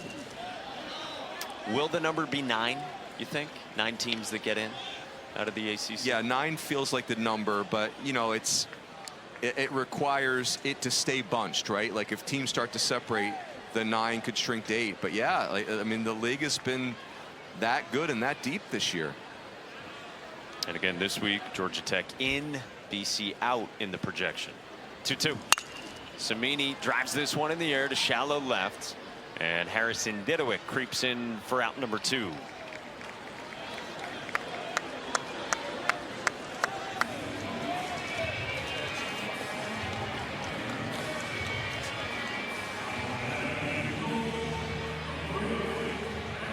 So Evan Blanco's got 2 gone in the 6th, and this is what Brian O'Connor has challenged him to do all season. Brian O'Connor has said that there was a time earlier this year where the next step was pushing through the 4th, getting into the 5th, getting into the 6th, and that was the next phase in Evan Blanco's development. Well, he's turned into that recently. Swinging strike 1 on a good change to the veteran center fielder Barry Walsh. I'll give you some sabermetrics, Mons. If you're a starting pitcher for Virginia and you hold the other team to 3 runs or less, you're winning that game 112% of the time. Is that Sarah Langs approved? No, it's not. On the ground sharply to second, gobbled up by Godbout, and the flip to O'Farrell. Super cool. Eric Schroeder takes over here in the 7th. He's got to navigate 2, 3, and 4 in the Virginia lineup, starting with Bobby Whalen, who's walked twice. Yeah, and Schroeder giving Michael Farinelli vibes, where it's kind of sidearm slot with a big sweepy slider. This is down to Whalen. Virginia's had base runners. They left 2 in the 2nd, 2 in the 3rd, 1 in the 4th, and 2 in scoring position in the 6th.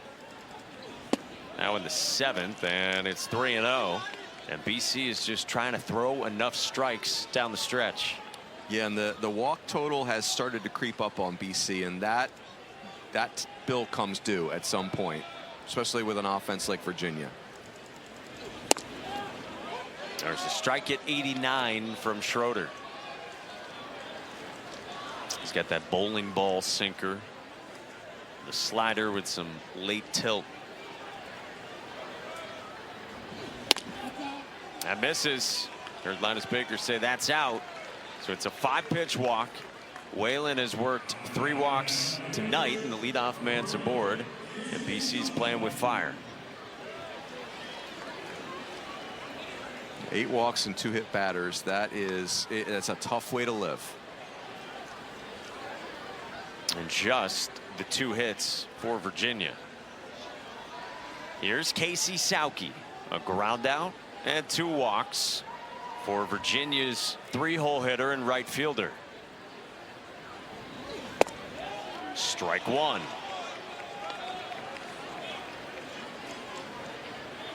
Brian O'Connor had said before the season that Casey Sauke is the guy that could be the most impactful player, could make the biggest jump in this Virginia lineup.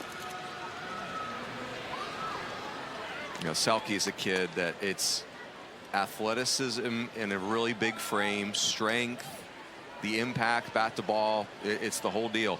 He's hitting third for a reason.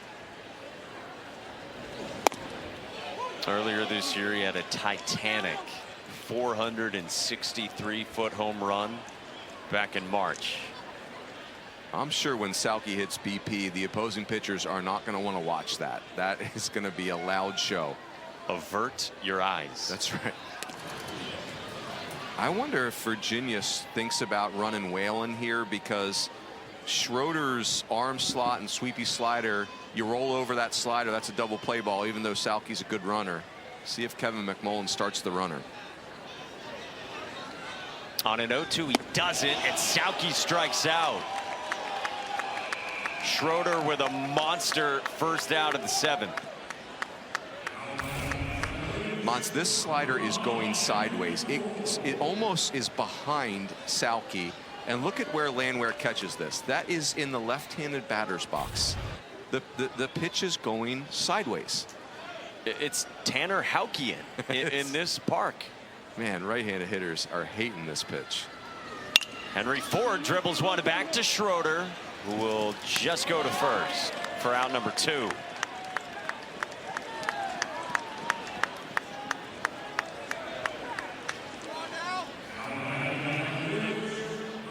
Love that choice.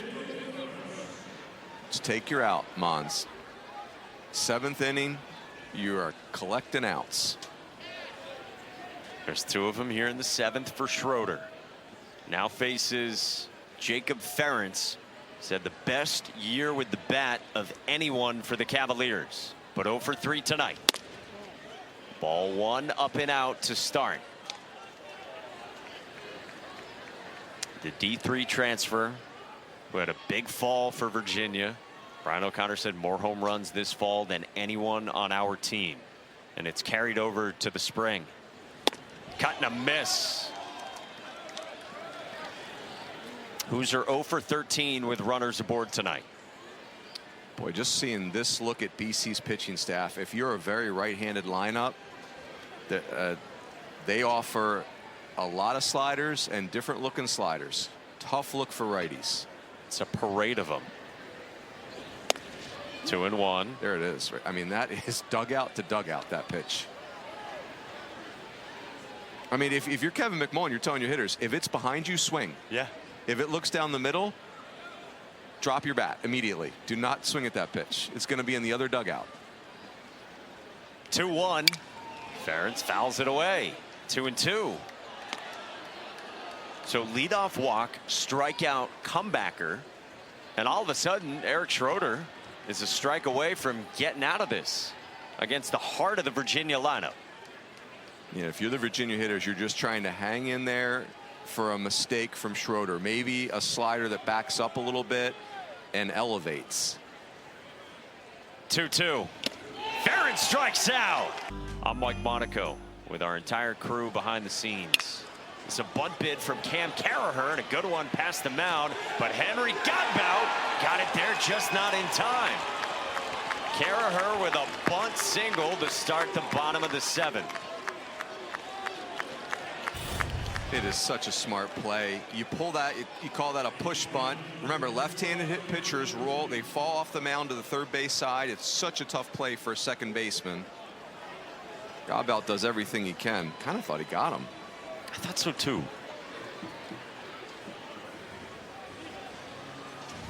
And they will challenge this and see if perhaps they did get the out over at first. The one thing was Ford had to really go low to catch it, so it wasn't a normal catch at chest high. Watch where Ford catches this, which is so far down there. Heck of a play by Godbout.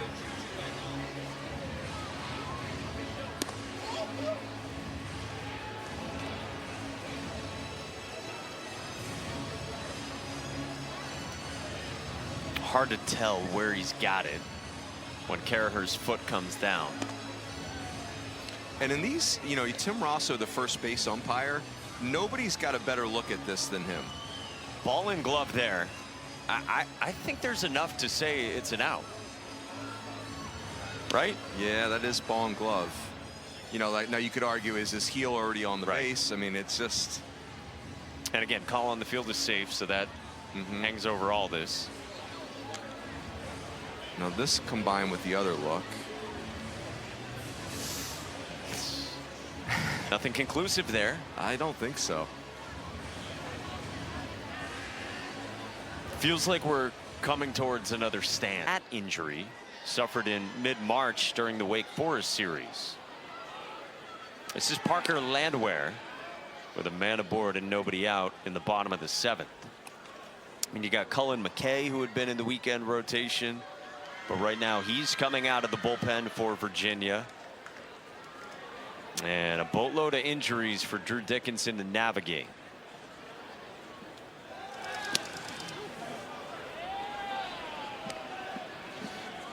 I got a new attitude towards picks to first. Mons, you got a young arm, trying to get him in the flow of the game and get him to slow down. Sometimes those picks to first are just, it just burns some energy.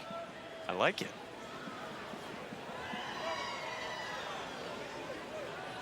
Long hold. And the pitch is a breaking ball to start. Who's calling a pick? I think it's Drew Dickinson who's calling the game. You know, that would typically be who it is. You know, Ethan Anderson's an upperclassman, but he's also a guy that doesn't caught every day. Right. So, you know, I think if you're Drew Dickinson, you want to control that. Caraher on, not going. And the fastball grazes the edge for a strike.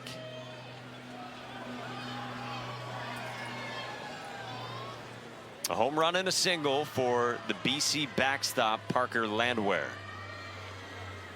He's taken over the catching job this year for Pete Burns. Long time Eagles catcher, program favorite. Boy, you want to hear some good stories. You asked Mike Gambino about Peter Burns. That's right.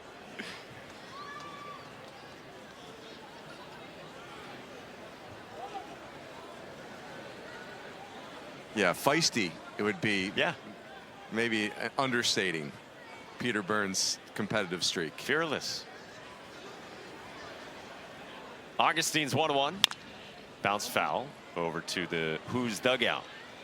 You know, part of the picks to first two is Landwehr's a catcher, and we know catchers can be double plays waiting for a place to happen, and we know Todd Donato is wired to play team offense. Caraher's fast enough to push bunnies, fast enough to steal second base, and you keep yourself out of a double play. With Ford holding Caraher. 1-2 pitch. Sharply up the middle, and it ramps into center field, a base hit. Caraher goes first to third, and the Eagles have him at the corners with nobody out in the 7th.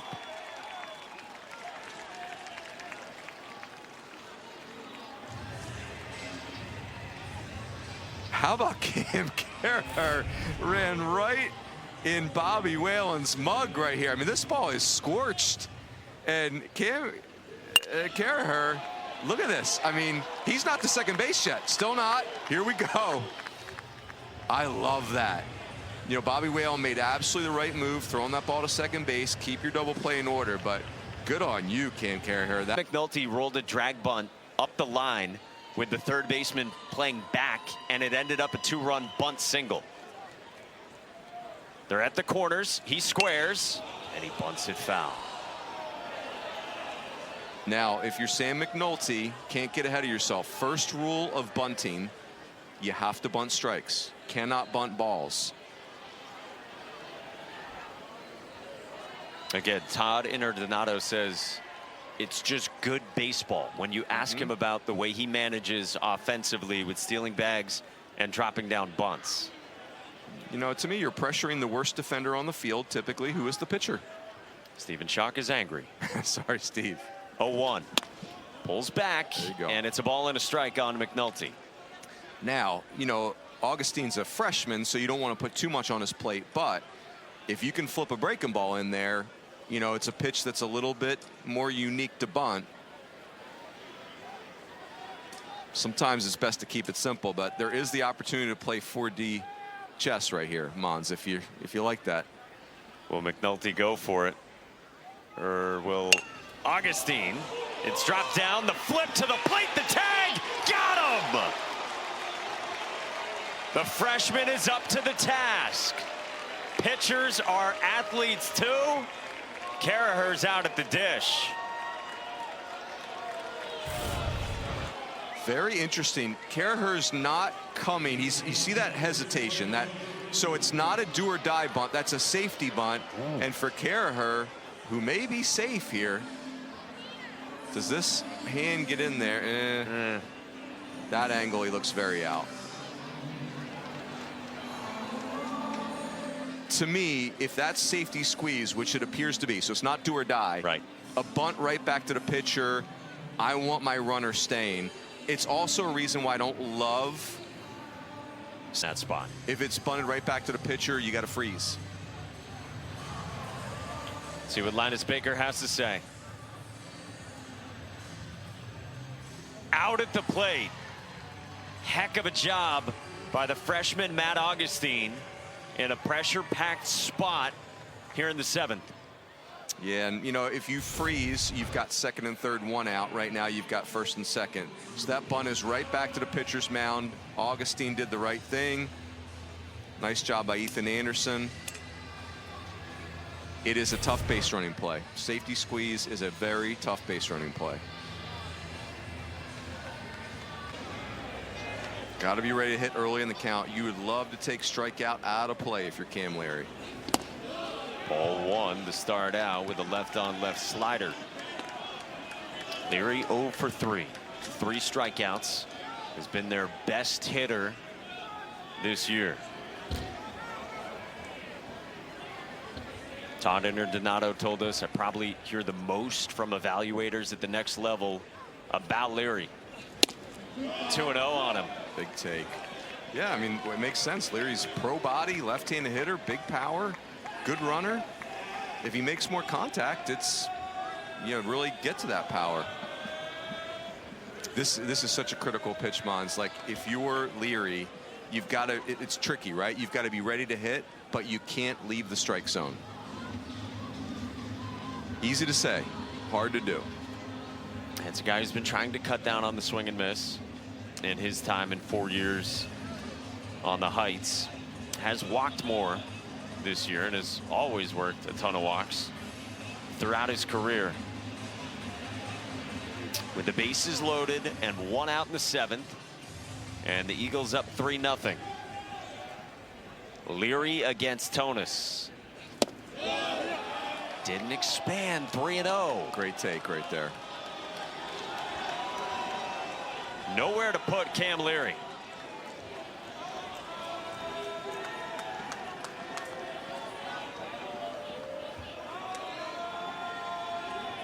The pitch. Leary on the ground, right side at Ford, and he will go to the bag for out number 2. Landwehr scores through the back door, and Todd Interdonato indeed. Booth. Hand warmers, showing a lot of toughness up here. Kyle Wolf, 3-hole hitter for Boston College, peppers a Red Sea. Got hit by a pitch and scored in the 4th, and then lined out to short in the 6th. Kyle Wolf, left-handed thrower, right-handed hitter. All the best to it. Is that you too? Yes. Oh, goodness. Wolf fouls it off toward his dugout. 0-2. I'm trying to think of the word to describe that state, and confused is one word that comes to mind. Paradoxical. Like you were, you know, you were gifted with left-handedness, and then you go hit right-handed. It's Confounding. confounding. That's a good word. 0-2. Inside. Woo. 95 with some run in on the hands there. Now that's why Colin McKay's missing bats. That pitch, it's a ball, but it's vicious. The great Dave Corus has supplied me with some Yeah. armor here. Ricky Henderson, Hall of Famer. Yeah. Cody Ross Yeah. was a really good confounded hitter. Wolf dribbles this one. Founding. Foul. You are the wordsmith Trying. of this group. Amateur wordsmith. Diaspora. Diaspora. Team diaspora. I mean, my vocabulary is perfectly cromulent. Yes, it is cromulent. Second and third, 2 out, 7th inning, 4-0 BC. Cullen McKay's 1-2 to Wolf. Strikes him out. Big out for Cullen McKay, who is fiery and trying to inject work as well in the fight against ALS. Ron Lobo, who has a beloved family in the Chicagoland area. Thinking of the Lobo family. And John Rooney, whose son Jack was at this game last year when Notre Dame played in it. Thinking of all of them and their families tonight. Yeah, I wanted to add quickly too, guys. Sarah Langs, what a great teammate, what a great person. I got to work with her at MLB.com and got to know her there.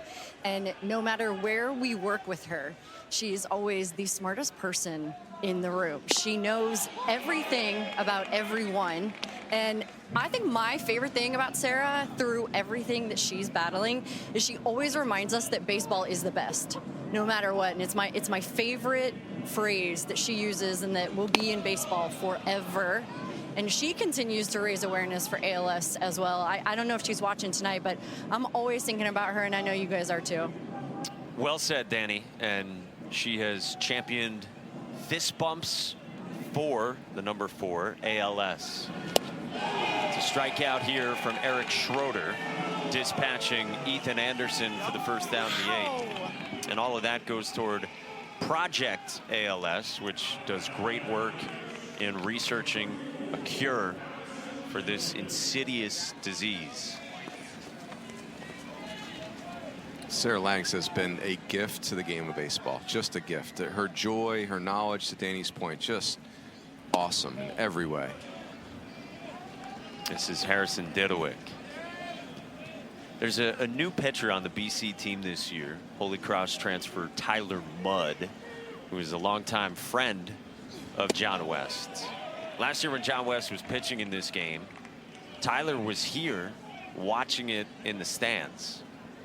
And even though he was here in person last year, Tyler says he has watched a replay of this game, the television copy of it, 10 or 15 times.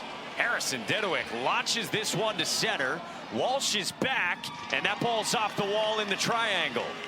That is a triple for Harrison Didowick here at Fenway.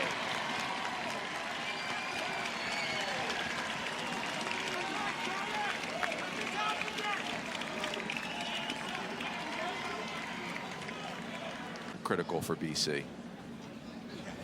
Henry Godbout goes first pitch swinging and strokes it to center at Barry Walsh. Sac fly has Virginia on the board here in the 8th inning, but there's 2 down.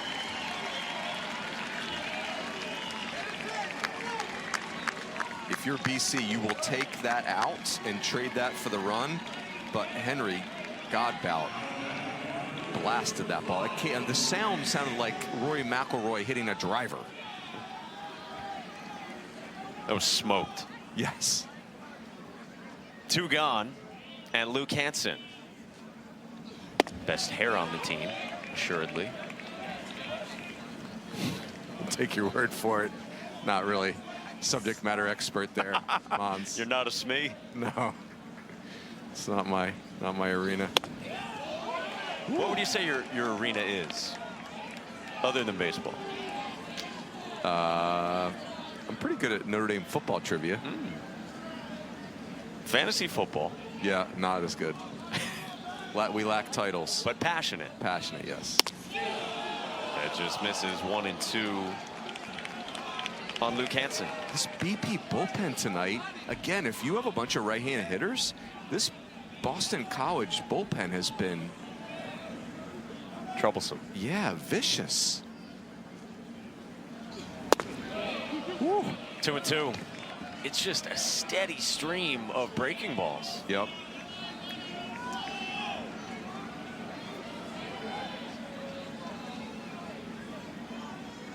2-2. Check swing, he went around. Wow. Schroeder's got a special scene here pregame. Nick Wang grounds it to third at Luke Hansen. Safe. High throw pulled Henry Ford off the bag. The leadoff man Wang reaches to begin the home eighth for BC up 3.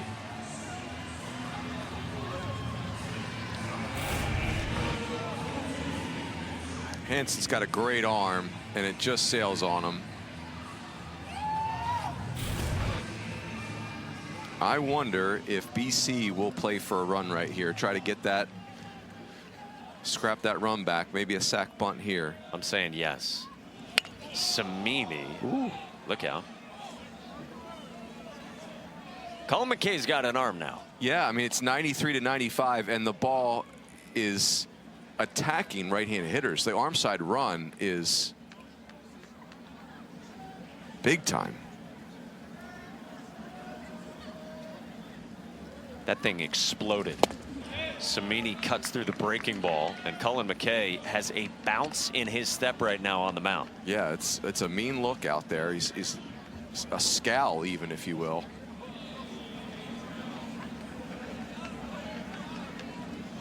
Fierce with an 0-2 that's lined into center by Samini.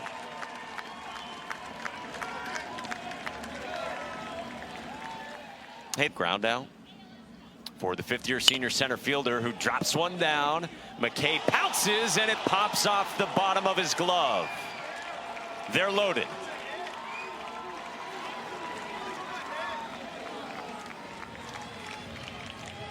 It's really a great job by Barry Walsh, because McKay is hard to bunt. The ball is moving all over the joint. Bunts it off of home plate. If you're McKay, I don't think you're getting, unless that goes foul, there's really nothing you could do. I think if I'm Drew Dickinson, if I have a trip left, I might run out there. McKay is probably pretty flustered by an 0-2 mistake and then a bunt that's not fielded, an E5. A lot of self-inflicted damage this inning. No visit yet, as McKay readies to face Cam Carraher. Had a bunt single himself last time. Strike one from McKay. I mean, with this stuff, how is McKay bases loaded, nobody out? I mean, that's a sharp breaking ball. The fastball, it has got life. Sophomore from Norfolk, Virginia, with the bases loaded. The 0-1 runs away at 94 and plucked by Ethan Anderson.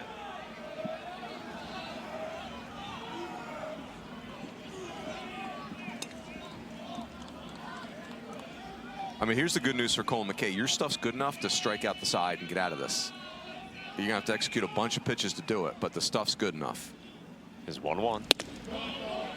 This is the back door. 2-1 on Carraher.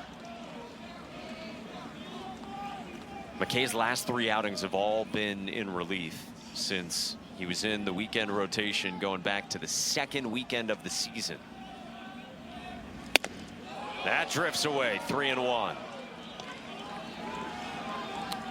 Boy, if I'm Carraher, I might think about taking a strike here, or taking this 3. You're gonna get 3-1 fastball. You're gonna get 3-2 fastball.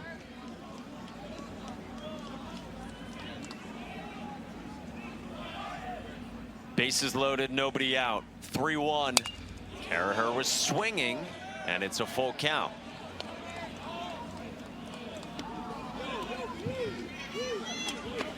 The D2 transfer with a chance to break this thing open in a 3-run game in the bottom of the 8th inning for a Boston College team trying to get to a regional like it did last year.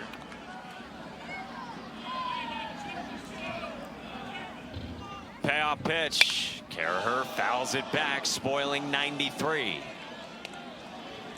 I really like the approach from Carraher right there. Obviously, McKay's got nasty stuff, and it's just a very controlled swing. Todd Interdonato said to us he's just been sneaky, consistent, and steady all year. Payoff again to him. Misses. McKay walks in a run, and it's 5-1 Boston College.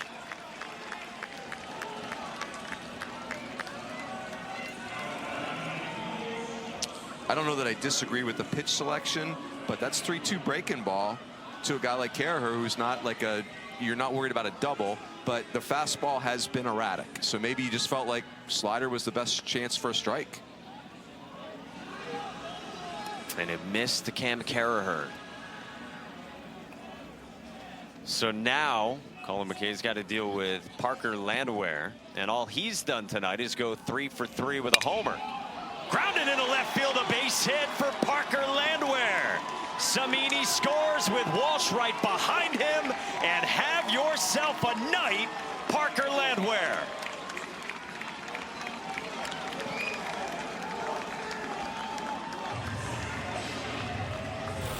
Just love the approach for Parker Landwehr. You're feeling it tonight.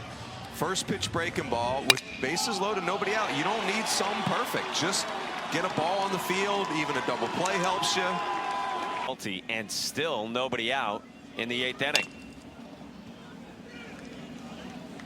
Virginia's really shuffled through some arms here these last few innings.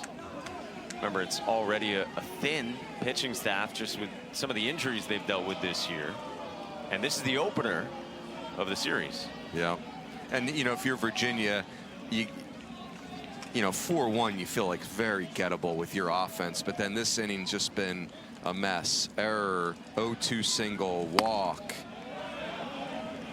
You know, and the error being, I mean, maybe it's an error, maybe it's not, but it's just a bunt. Yep. Plus the high throw that started this Hansen, inning. yep. Yeah, just self-inflicted, self-inflicted, self-inflicted.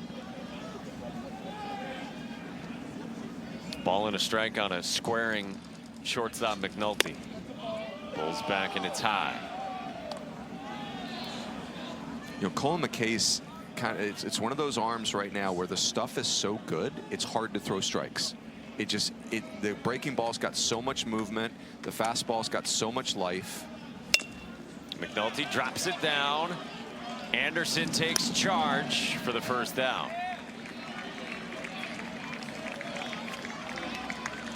Just in hearing you say it, it reminds me a little bit of what Griff McGarry went through down the stretch in his Virginia career, where he was trying to dial it in and find it at points that he had had in his career, and ended up doing so on their run to Omaha back in 2021. Yeah, they're not making it to Omaha that year without Griff McGarry, and he ends up being a really good draft pick. Big-armed McKay now faces the leadoff man Magpok. Misses with ball 1. I think bunts in play, although the one thing that would give me hesitation if I'm Todd Interdonato is it's hard to bunt this stuff. It's so high octane.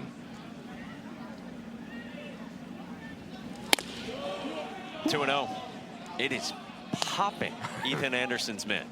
It sounds like a rifle. It sure does.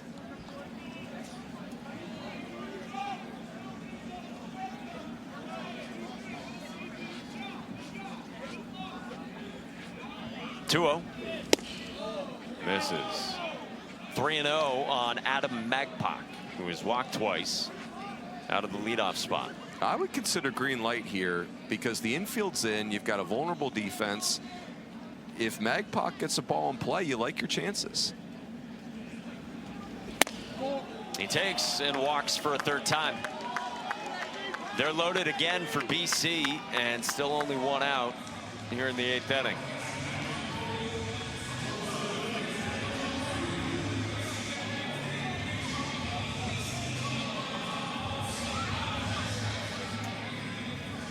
Cam Leary bats in a 7-1 game with the bases loaded, and a guy who's got 40 career home runs, 2nd most in BC history. Todd said to us with Cam Leary, it's as whippy and loud and as dangerous a left-hand swing as I think there is in college baseball. The 1-0 fouled back. Ooh. That was a pitch that just a little tardy. If he's on, and Cam Leary's on time for that pitch, some outfielders could be in a sprint. Todd Interdonato said Cam's lightning quick with his hands. He's not swinging hard, you think, and then the ball just jumps. He said, meanwhile, Nick Kurtz is big and burly. It's almost like a grizzly bear hitting a ball. Two really good left-hand hitters in this league. The 1-1, cut and a miss. Leary corkscrewed 1 and 2. Nick Kurtz is that hitter at Wake Forest is the hitter at Wake Forest, and if you throw a ball 2 inches off the plate, he takes it. If you throw a ball 2 inches on the plate, he hits it into orbit. Loaded up, 1 out. And Buchanan's 1-2. Miss it. Take. Kurtz is silly right now. Yeah, it's so, you know, you're always so happy for a player like that, where all this, you know, top 10 pick pressure and, you know, get off to a bad start and then you're hurt and then you come back and go off.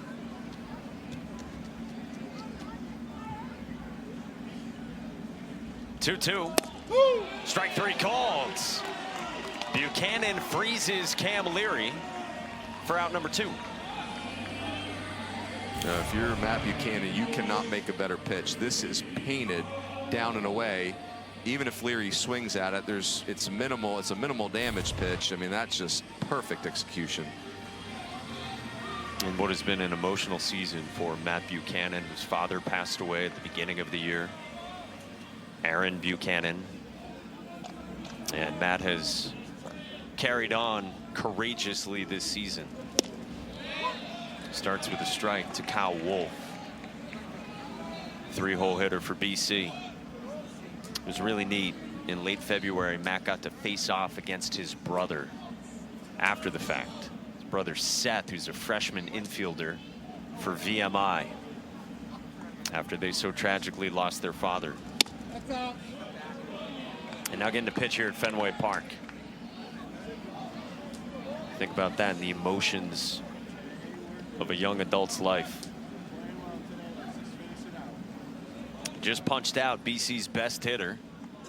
Now he's trying to leave the bases loaded here at Fenway. A 1-1. Bounced in, blocked by Ethan Anderson.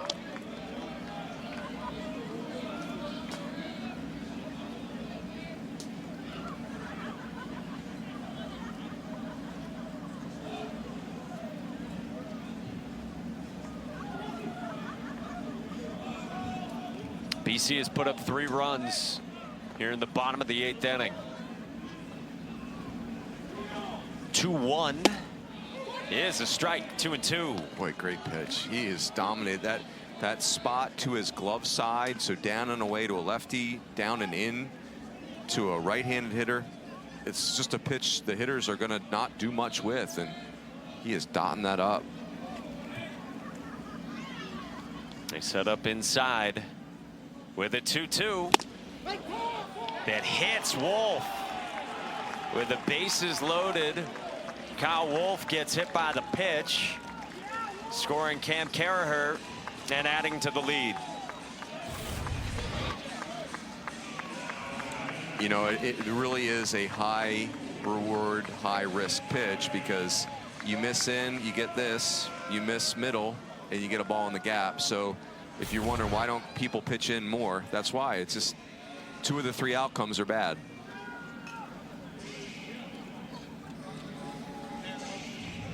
And so Wolf gets hit by the pitch. And now Nick Wang, who started this bottom of the 8th inning with a roller to third, prompted a high throw from Luke Hansen, and set this whole thing in motion.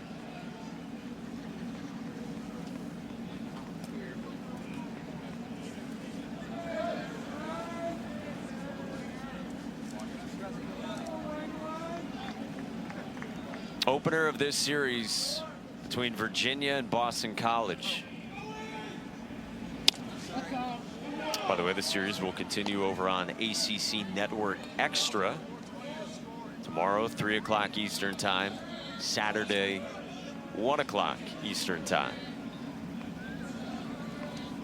In theory, Coach Monaco, a double could clear the bases. I don't know that Kyle Wolf, though, is running well enough to do that. And you're thinking of the run rule, yeah, that would then end it. How are you feeling about the run rule in college baseball now? You know, I haven't had one myself this year, but in general, I'm okay with it. Yeah, I'm in favor of it. It's, you know, it adds drama to games that where the drama started to lose, you know, started to go away a little bit. Cutting a miss. Nick Wang was thinking along with me, thinking that, okay, Wolf's not running good, Double's not going to get it done. Let's just go. Let's just put one in Maroons' hotel room. That's right. Let's go. Let's take a run at the DraftKings sign. We missed the Coke bottles, by the way. Yes. That used to be out there. Those were glorious. Sitco sign still in play, though. Oh, yeah. Loaded up, 2 outs, 2-2. Full count. Yeah, what feedback have you gotten on the run rule around the sport, if any? I think coaches are torn. You know, they like to, you know, it's, as a coach, you get players in at those times. There's a Sitco sign. You hit that, and you've basically hit the ball twice. You can have as many Durham Bull steaks as you want. You should get 6 points for that. 3-2, runners go. And this is popped up right near the mound. And Henry Ford takes charge through the years, and how Sam Kennedy and the Boston Red Sox jumped on this from the very beginning when it happened. And when Pete Frates was diagnosed at the age of 27 years old back in 2012.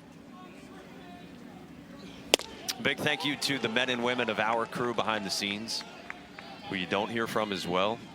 There's a lot that goes into this.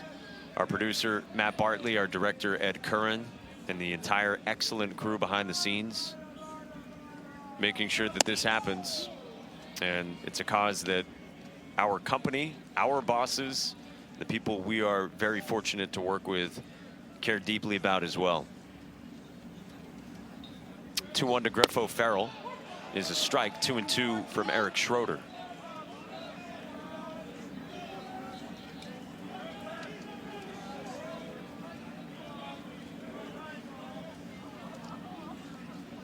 Schroeder came on in the 7th, has punched out 5.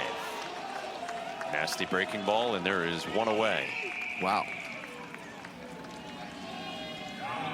Eric Schroeder has been just really rough on these right-handers. Again, this slider started at Griffo Farrell's leg and ended up in the left-handed batter's box. This guy who's made arm slot adjustments through his time at Boston College. Bounces back great, so they've loved using him at times throughout the years. And is looking good tonight.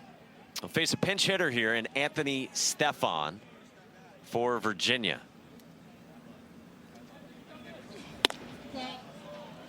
Stefan has played a lot over these last couple of years. Last year as a sophomore, their primary DH had an OPS around 970.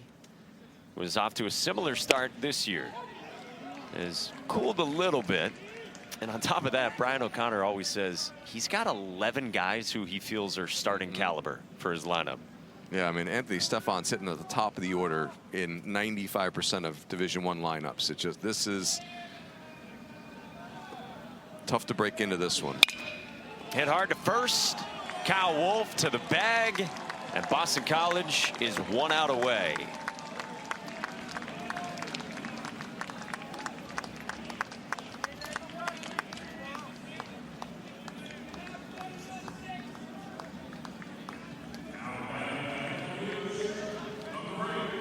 This program, Boston College Baseball, has championed this cause for years. Part of the fabric of this program, and that hasn't changed with the new head coach. So many of the players still here in year 1 under Todd Interdonato. It's the best we've got in sports nights like tonight.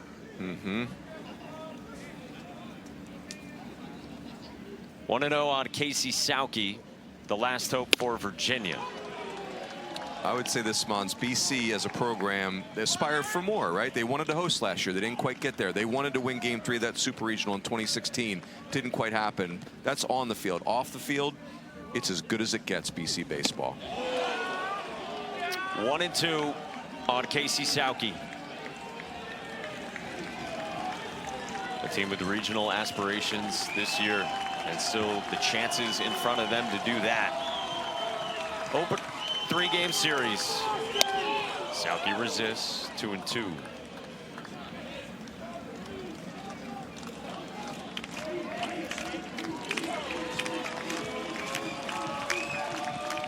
Virginia has not been shut out this year. Their one run tonight came on a sac fly. It's a full count on Sauke. Schroeder all juiced up, and then now the slider is literally dugout to dugout. Teammates ready to erupt. 3-2. Sauke pulls it on a line toward left center field, and that splits the gap and bounds off the wall. Casey Sauke coasts into second with a 2-out double here in the 9th inning. Yeah, Casey Sauke with a little reminder that Virginia doesn't have 31 wins accidentally. That is a good at bat. Schroeder's stuff was plenty good. Finally gets that 3-2 pitch that's elevated and hammers it. So it brings up Henry Ford. 0-for-3 with a walk, and he strokes the first one into right field, a base hit. Casey Sauke to the plate, and it's an RBI single for the freshman Henry Ford, and it's 8-2 in the 9th inning.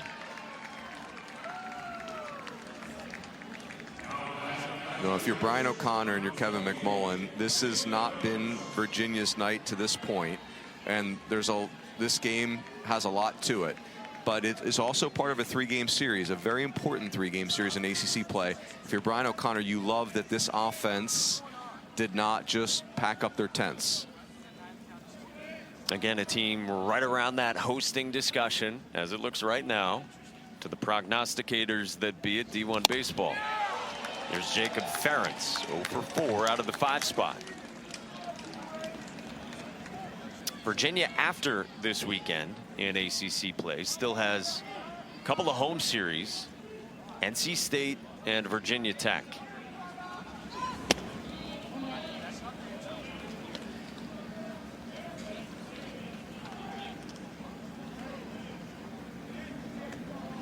Eric Schroeder at 45 pitches with 2 outs in the top of the 9th.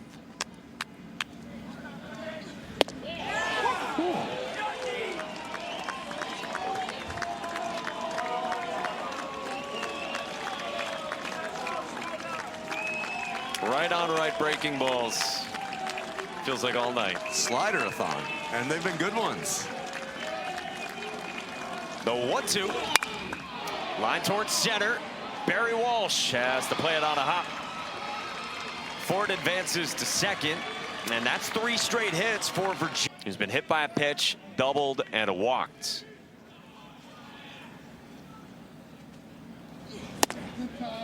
Ball 1. Virginia had 3 hits total the first 8 innings. They've got 3 in the last 3 ABs. Pulled foul.